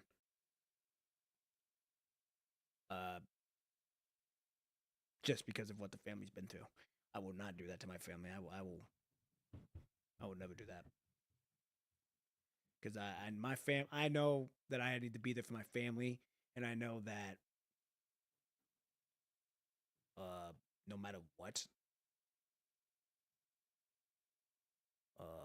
they need me, and I need to be there for them, because I'm the oldest. I'm the oldest out of the siblings, and I will not put my family in that situation, never. So that's not gonna happen. Never thought about it. Never have thought about it. Never going to think about it. Just because if I'm able to wake up the next day, the man upstairs got a plan for me, and that's what I'm gonna do.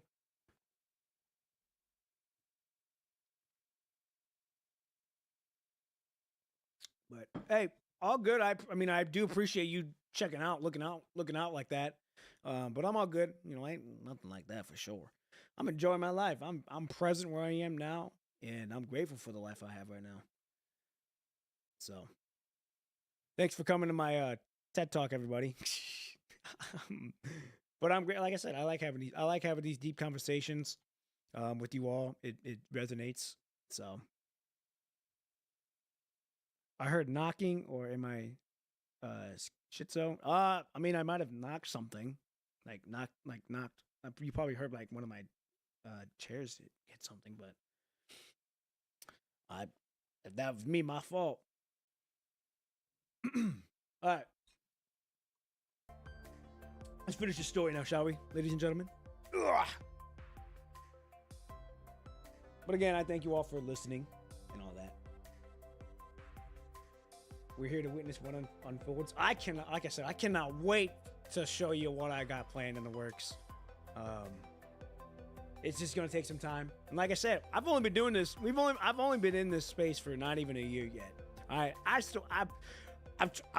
not trying to get ahead of myself like that, because I'm like, we're only 1 year ahead. We still got plenty of more time to continue to hone my craft, hone my skills, and to get better with my storytelling, my visuals, the sound effects, I'm still a young buck. All right, I'm still a young buck. All right, so much time that I have to be able to hone my craft, and I can't wait to show y'all. And I can't wait to leave little gold nuggets for myself right now, so that when I look back, or when I'm like 5 years, 6 years ahead of the time, and I look back, I'm like, damn, we really did that. So it's gonna be super crazy and super surreal when I look back on it. But, all right, let's do this.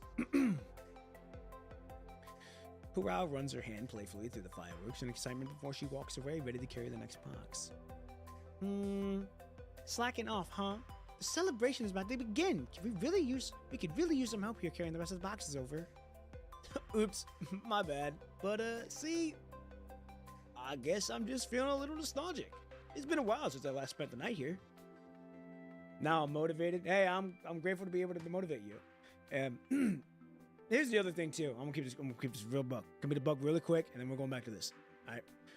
When I work out, yes, I'm doing it for myself, but it's bigger than that. I'm doing it so that way I can protect my family, or if they need help with lifting anything when the time comes. That's why I go really hard in the gym, very intense with the gym, and I'm intense with work. Because if they need something money-wise, I can give it to them. If they need something wise, lifting something up, I'm there for them for that. And if, God forbid, something were to happen to where I have to protect the family, I'm capable of doing that. Guess I'll have to put Poppin's speech as an alarm in the morning. Oh, I appreciate that. No, you're doing too much, man. I'm just a humble man that just wants nothing more to see my family happy. That's all. That's all I want, is to see my family walking and happy. All right, here we go. Chong Yun looks away from the sea and focuses on the boxes that Puwao has put in place. Nostalgic about the golden age, I guess? Well, sure, I guess. Did people back then have to start doing all the prep work in the morning for celebrations like we do now? One morning would have never cut it. If that came with the performances, we'd have to start doing all the rehearsals and getting everything we need a month ahead. Wait, a month? But isn't that a lot of people literally had nothing to do back then because the punishing virus wasn't around yet. This is true. So in a way, the events were opportunities for those people to busy themselves with who otherwise would have been sitting around doing nothing. Chong Yun looks over at the old buildings. While looking at the same these buildings seem eerily unfamiliar to him. That tall building over there used to be pitch dark after dark without those lights. Being the construct he is now, Chong Yun has a different take on the night after dark. That night is no longer a drape that follows the road when the sun is gone, and all that lights, if anything, only serve to accentuate the lack of living souls on the streets past dark. And I guess you have been busy as a bee now, if we were back in the golden age? You bet! People came to Kowloon all over the world back then, and we never failed to take advantage of that to advertise ourselves. Festivals are more fun when you celebrate them lively, they said. Of course! I really enjoyed hanging out on the street because I didn't hate how crowded it was. I actually really enjoyed being around a lot of people. Chong Yu nods in agreement, and the hustle and bustle of the good old days become one of the view in front of him. We'll probably never see days like that again, though. People are all over this place now. People are all over the place now on the planet. And there are even those that left Earth and went up. I wasn't even in an emergency. It's a real shame. That world has become what it has. Chong Yu says with a sigh as he scratches his head. But there's nothing we can do about the past. Come here and give us a hand with the fireworks. We probably won't see days like those again as you just said. But I'm sure people will still look forward to the celebration all the same. Puwao turns around ready to leave, but shoots another glance back at Chong Yun, having sensed something out of the ordinary about him. Chong Yun, are you okay? Chong Yun doesn't say anything, all the while keeping his hand held out on the open as though trying to catch something. Right then, a colorful splotch rains down from above. Puwao snatches some of them in the right time. Are these paper? Opening her hand, she sees a tiny piece of paper sitting on it quietly, not knowing that there are more where they came from. What's going on? Chang Yun is about to speak when a notification pops up in his terminal signaling the arrival of a new email. Is that a card from Jamala? No. Seemingly taken aback, Chang Yun raises his head and looks into the distance. Oh, it's from Babylonia. Boxes containing marine creatures of all kinds and colors are being carried out in a fishing boat and docked at the port. Oh, it's Diana, bro. We haven't seen anything of the Arctic Route Union. We haven't even seen anything of the Forest Guards either in a hot minute. I think the last time we saw them was in Bianca's story, the Copperfield Aquarium. That was the last time I can remember. These fish should last us for a while. You've all been most helpful, my dear Forest Guards. Well, what happened to the place we used to fish at, though? The amount of fish were there just suddenly plunged. You know, I was actually thinking about borrowing old John's water pump to pump some water. Right in the middle of their conversation, all their terminals let out the same beep. Happy Mid-Autumn Festival. From Babylonia?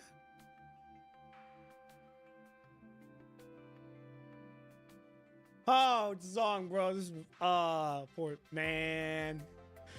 Oh, gone but never forgotten. Gone but never forgotten. Got all the extra supplies from the holiday set where they're supposed to go. Thanks. You deserve some quality rest. What's your plan, boss? I'm gonna go collect everyone's cards. And pick out a few and read them out? Oh, I wonder what's gonna get picked this year. Come on. We're just keeping this practice around for a reason, and you don't even know if you'll be picked. Boss! Hey, pull yourself together. What's going on? We got mail from Babylonia. Babylonia? Why now, though? What does it say? Babylonia says, Happy Mid-Autumn Festival. It was like, what the hell is going on? Hakama! In the moonlight pouring over piles of ruin. Okay, it's getting late. I gotta go. I zoned out watching. Hey, you're all good. Etiquette, we'll see you around. Thank you for joining the stream. Always really good chopping it up with you all like that. Like I said, it's very, very nice. Very meaningful. Very grateful for it. And yeah. But I hope you have a good night. Get some good sleep. We'll see you around. Ladies and gentlemen, we're going to finish this off. Let's continue. All love, too. In the moonlight pouring over a pile of ruins, a girl can be seen setting up a drawing board and rolling out a piece of drawing paper. Wherever the paintbrush goes, it leaves behind strokes that gradually come together to form a meticulous painting, reproducing the image her sensor has picked up. Then, right before she paints her last stroke, the girl stops cold. Oh god, I don't remember his voice. Hakama? Confirmed public information. Accessing level of risk. Let's just accept it. I don't know if it's gonna do us any harm. Happy Mid-Autumn Festival from Babylonia? Any chance this might be carrying an encrypted message with it? Hakama? Apologies, but the handwriting in the message seems familiar to me, and I was just thinking, why was this mail sent out like this? It's probably some sort of miracle, I guess. Huh. I gotta go handle some stuff. Catch y'all next time. All good, Inheritor. All good. We'll see you around. I hope you have a good morning, good evening, or good night, wherever you may be. Take care of your business. We'll see you around. Ladies and gentlemen, I think this is the last episode. Nope, 2 more episodes, I think. Let's do it. Episode MA7 Converging Streams.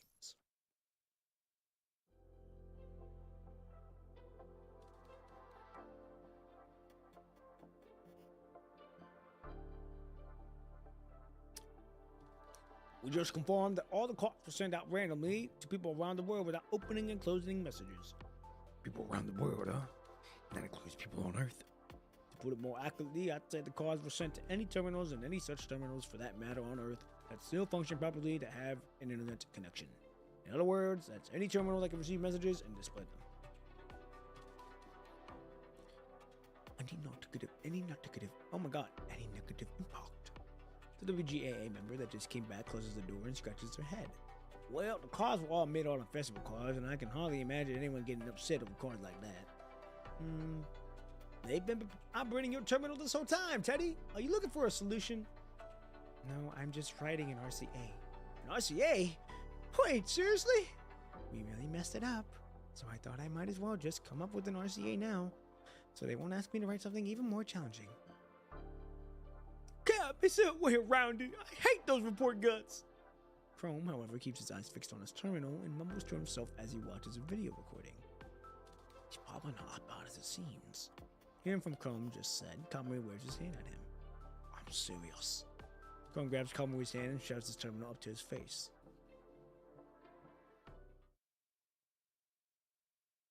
Aboard the transport craft, ever since the passenger door was closed, they've finished 50% of the cleanup. Something is going on out there. With Nanami in the lead, they all gather up around the window and look in a certain direction together. And that's when they see it, rising up slowly and joined together only by the ever-so-flimsy sheen, countless speckles of light from a former galaxy that streams into the distance in the sky. Light in a float, they slowly spread out, until they light up the entire night sky. I don't see them carrying propellers on top of them. I'm guessing they probably have thrusters on them? Maybe?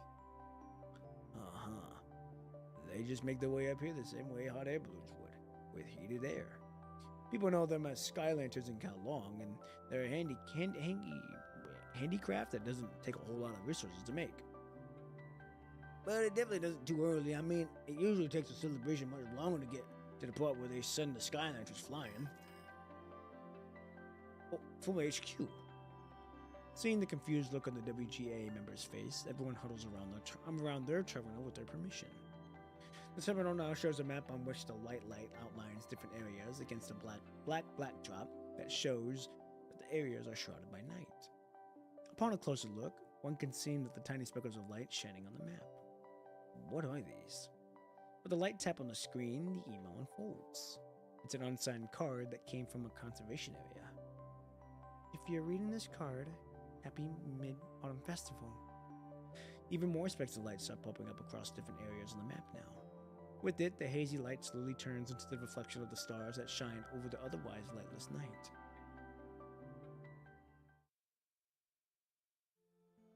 Boss! The cards are all sent out now, but we don't know for sure if the cards will reach Babylonia. Should we give the old channel a try too? No, that's fine. I think this will do. Oh, boss, we've taken the floodlights out of the storage and put them in order so they read Happy Mid-Autumn Festival. Well, it honestly seems like a little iffy to me now. Are you sure Babylonia could see that? Oh, they should. I mean, because they send drones all over the conservation areas all the time these days. If that fails, though. Clearing his throat, the Forsaken Soldier faces the night sky and shouts. Soon we are getting the collab with PGR and Devil May Cry. Yes, we are, Zago. Hello, hello. Been a minute since we've seen you. Good morning, good evening, good afternoon, wherever you may be in this place we call Earth. How are you? Hope you're doing good. You're just in time. However you are on the back end of the stream, because we are getting ready to finish up streaming here too. I need a water, goddamn. Oi, listen up, Babylonia. Happy Mid-Autumn Festival! The lanterns in the back seem a little slow. But Wow sits up on the roof gazing at the sky lanterns. Chong Yu, on the other hand, puts his drumsticks back down onto drumming. That's because it takes time for the sound of travel to reach the lanterns in the back. The lanterns need to fly in perfect synchrony for them to show Happy Mid-Autumn Festival, though. It's okay. I'm sure they'll get it.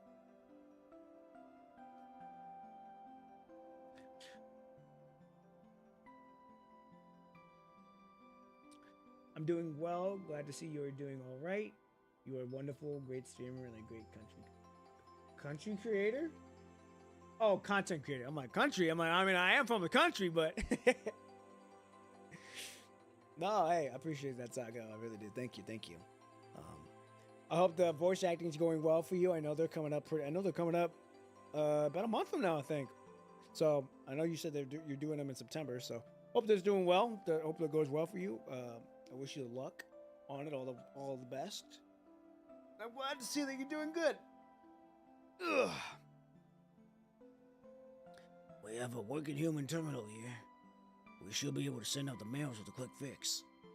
Checking on it now. It's looking great. should be able to hold out until we have the mail sent out. You did go through the mails to make sure they sound okay, right, Spooner? I wrote them based on the mail you've written before, so there probably isn't that big of improvement, if any.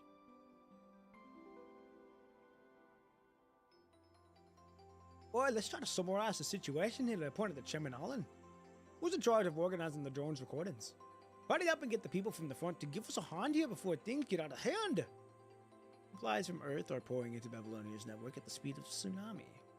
When they reach Babylonia's network, they're then sent out on a random to terminals by now malfunctioning delivery system.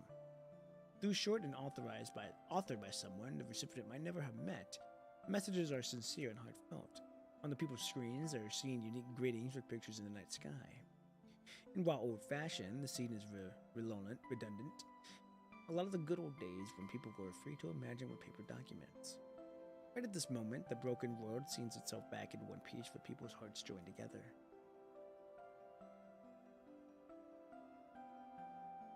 Unknown sender, huh? Well, you are making it almost too easy to guess who you are with such a customary message in your messy handwriting. Oh boy, little Nicky sure knows what it means to be a diplomatic now. A card from little Nicky. But who would have thought?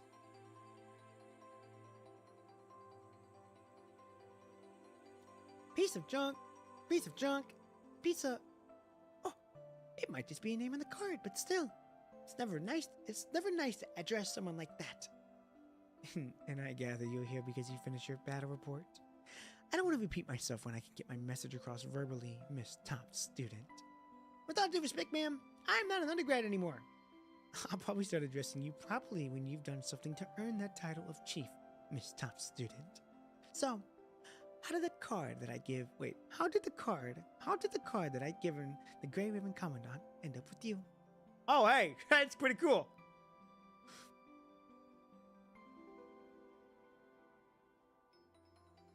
Vanessa is the two today, but she does have that soft side.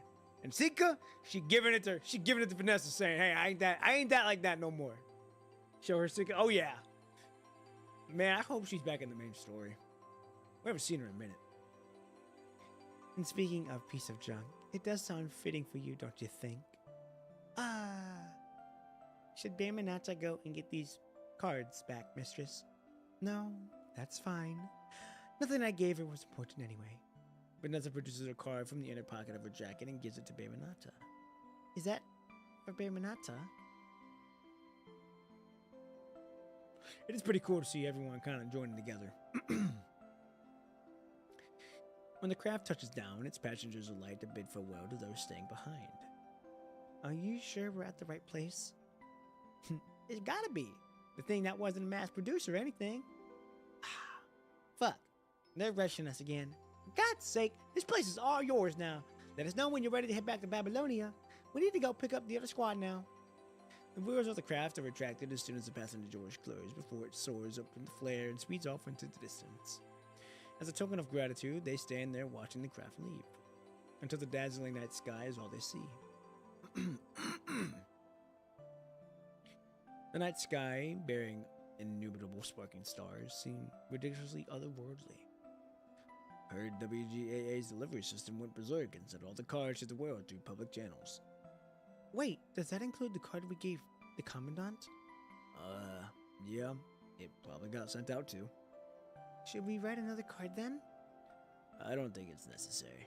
But of course, we should if the Commandant wants the card handwritten. Where did the card end up though? Somewhere in the universe, maybe. And who knows? Maybe it just end up with the Commandant in a different dimension. That sounds like something that would only happen in some sci-fi fiction, but okay. Well, it could happen. What do you mean? I think that's totally possible.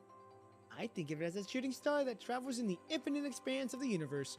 You know, now reading this, knowing that Nanami can just kind of go through different worlds, it is entirely possible. Going where it wants to go. Woo!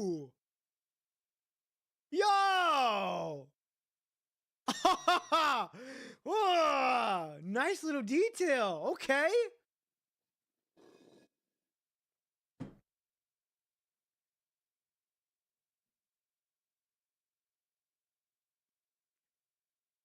Dear Commandant, happy mid-autumn festival, Commandant. Thank you for believing and encouraging us all this time. Don't forget to take care of yourself when we can't be there for you.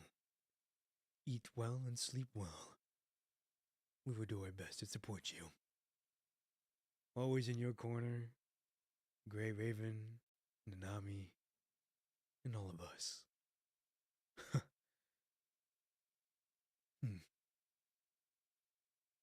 I think I'll cherish this.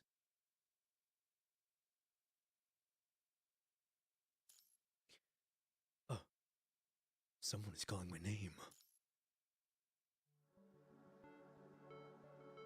Lit up, a match gently kisses the candle, bringing the room to life. Ooh, who we with? Hold on now, who we with? Ooh, who we with? Now, we're either with two people, or a group or a person. We're either with the Ascension Networks, people, or maybe with Selena. Never mind, we're with a regular NPC construct. Well, put the generators out again. Maybe we should just call it a day. I gotta go replace the whole thing. We're truly sorry you had to be stuck down here for this meeting when the world out there is celebrating the festival. Don't worry. I mean, it's kind of nice being down here away from the crowd anyway. Thank you, and we kindly ask you that you disclose to no third party the information from the first half of this meeting. Of course. Did we get you a transport craft so you can make it back to Babylonia in time for the celebration? That's fine. Thank you for offering, though. I don't want the team piloting the craft to end up missing out on the celebration because of me. I'll just walk around in here and I'll be on my way.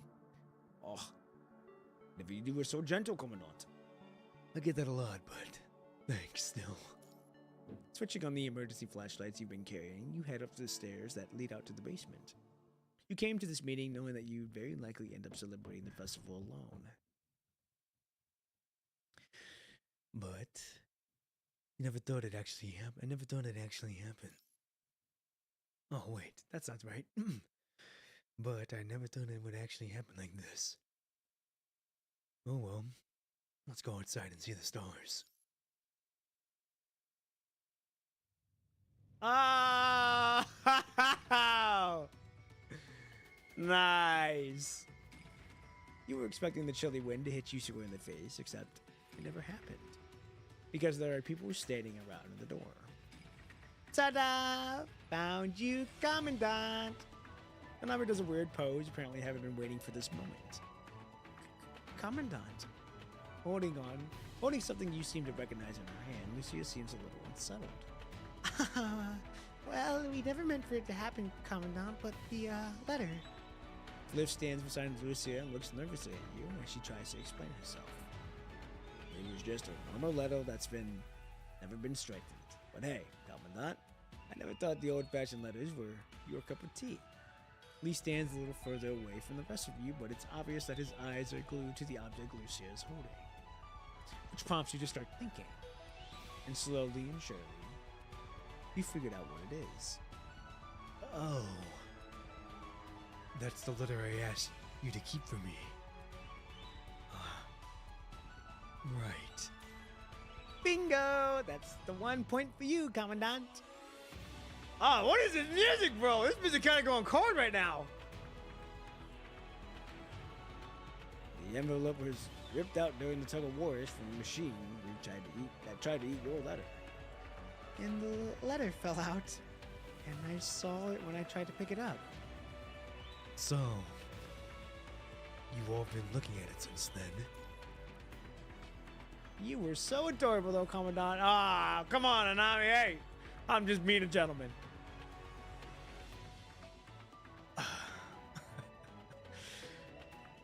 You know what? That's all right. Don't worry, though. We are the only people who have seen this picture, and we promise we'll keep our mouth shut about it. What kind of picture did we do? Did she just say we? Oh boy, that doesn't sound reassuring at all. Has anyone else seen it? Well, everyone from the Joint Investigation Headquarters, I think. The what? He's talking about Strikehawk, but that's not it. Teddy and Karenina from the engineering force. And Chrome. And Chrome just told us that Service and WGAA were there too. And everyone who helped me along the way. You try to keep track of the people who have seen your picture, but the list just goes on and on. Until you feel weak in the knees and seem to start seeing stars. And you can't be sure if it's because you've been sitting for far too long in the basement. Barely able to keep yourself standing upright, you cut them off. All right. Totally got it. What are you all doing here, though? Oh, I fucked that up. What are you all doing here, though? And what's the deal with the whatchamacallit headquarters? A lot happened while you were away, Commandant. Let me fill you in on really fill you in on it later, though. Because in 3, 2, 1. Oh, yo, man. This is cool. Oh, you know what? It's the little things that PGR that makes it all the more memorable. The night sky now shines brightly with the fireworks brimming across it, while the blooms and bangs hit the waves. Over the noise, you have to raise your voice. How did you guys know I was here? Bridget told us. She said that she saw you hop on the plane headed this way. Rome even asked WGAA to give us a list of all the flights between Babylonia and here. President Hazen was mighty helpful too, but Nanami was the only one who asked him for help. I can only imagine how mad Auntie Hilda would have been if she ever found out. So you've been looking for me this entire night? Without saying a word, the four of them look at each other and they smile. And this is when you know that they're here to stay right by your side. Come on. Let's go enjoy this festival. We should go and check out the celebration. Are you still mad about the picture, Commandant? I don't see what there's to be mad about. Although I can just imagine how awkward it's going to be when I see Teddy and Cerberus next time. Well, can I? Lucia looks at you importantly. Oh man, she wants to keep the picture, motherfucker. God damn it. You know what? Have at it, you know, they deserve it. Can I keep a copy of it? Count me in too. I think I can use a copy for my file addiction project too. Count Nanami in too. Oh man. What did I get myself into? Very funny. Wait, let's get this done while we're still at it. While you're still trying to reason your way out of their unreasonable request, Nanami pulls out what seems to be a vintage camera. Wait, what are you... Ta-da! I borrowed this gem from WGAA. If you had pictures taken with your friends or loved ones when using this camera, then... Wait, what did they say would happen if you do that? They say you'd be together forever. Although we all know that this is another fairy tale people came up with. Right when Lee raises his arm to block out the white flash, the camera spits out a picture from its slot. This is a nice picture. The picture has everyone from Grey Raven in it. Nanami wants in too. Let's see. Let's put it here. And that's set to a timer to 5 seconds. Probably better to set it to 10 instead. We'll probably need some time to think about what face to make. We should get together first then? Man, what a hassle. Seeing everyone waving at him, Lee reluctantly walks up this way. Alright, let's do this. 5, 4, 3, 2, 1.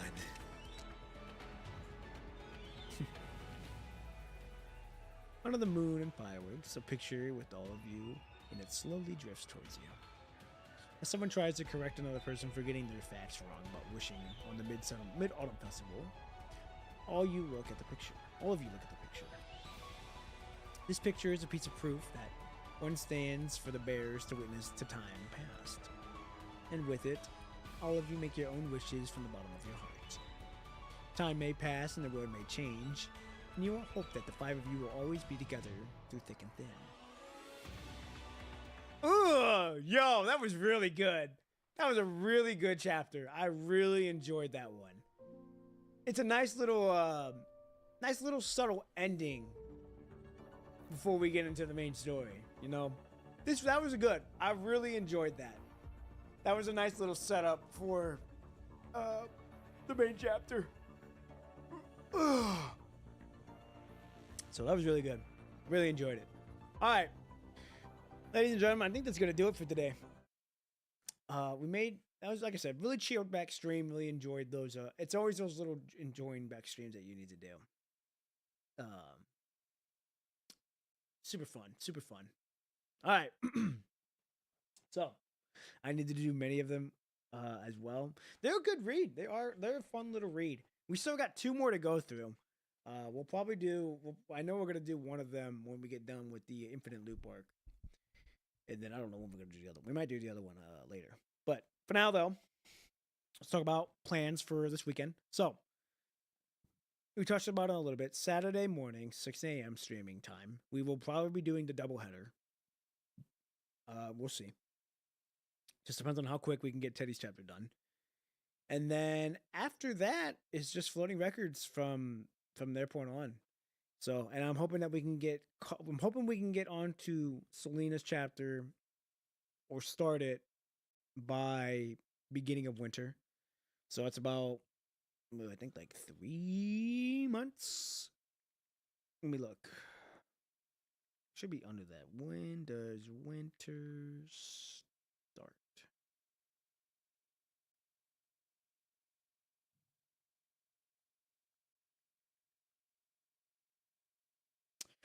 Winter starts on. When does winter start? There we go. Winter starts Sunday, December 21st of 2025 and goes till March of 20th, 2026. All right.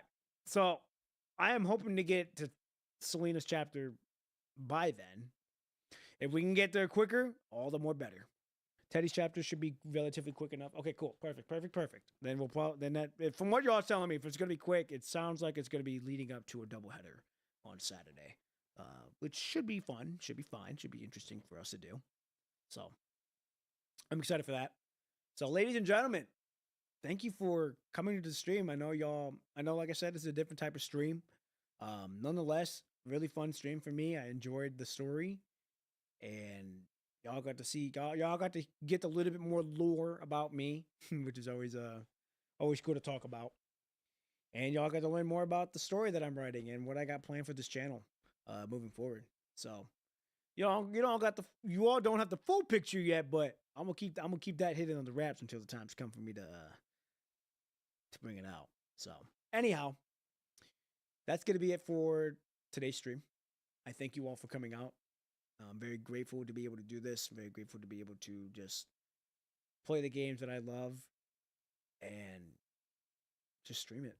Just streaming and having fun with it. That's the reason why I started streaming, is just because I like playing the games I do, and I know my reactions will make people laugh, and if I can make people laugh or feel an emotion, then I've done my part for the day. So, again, thank you all for coming.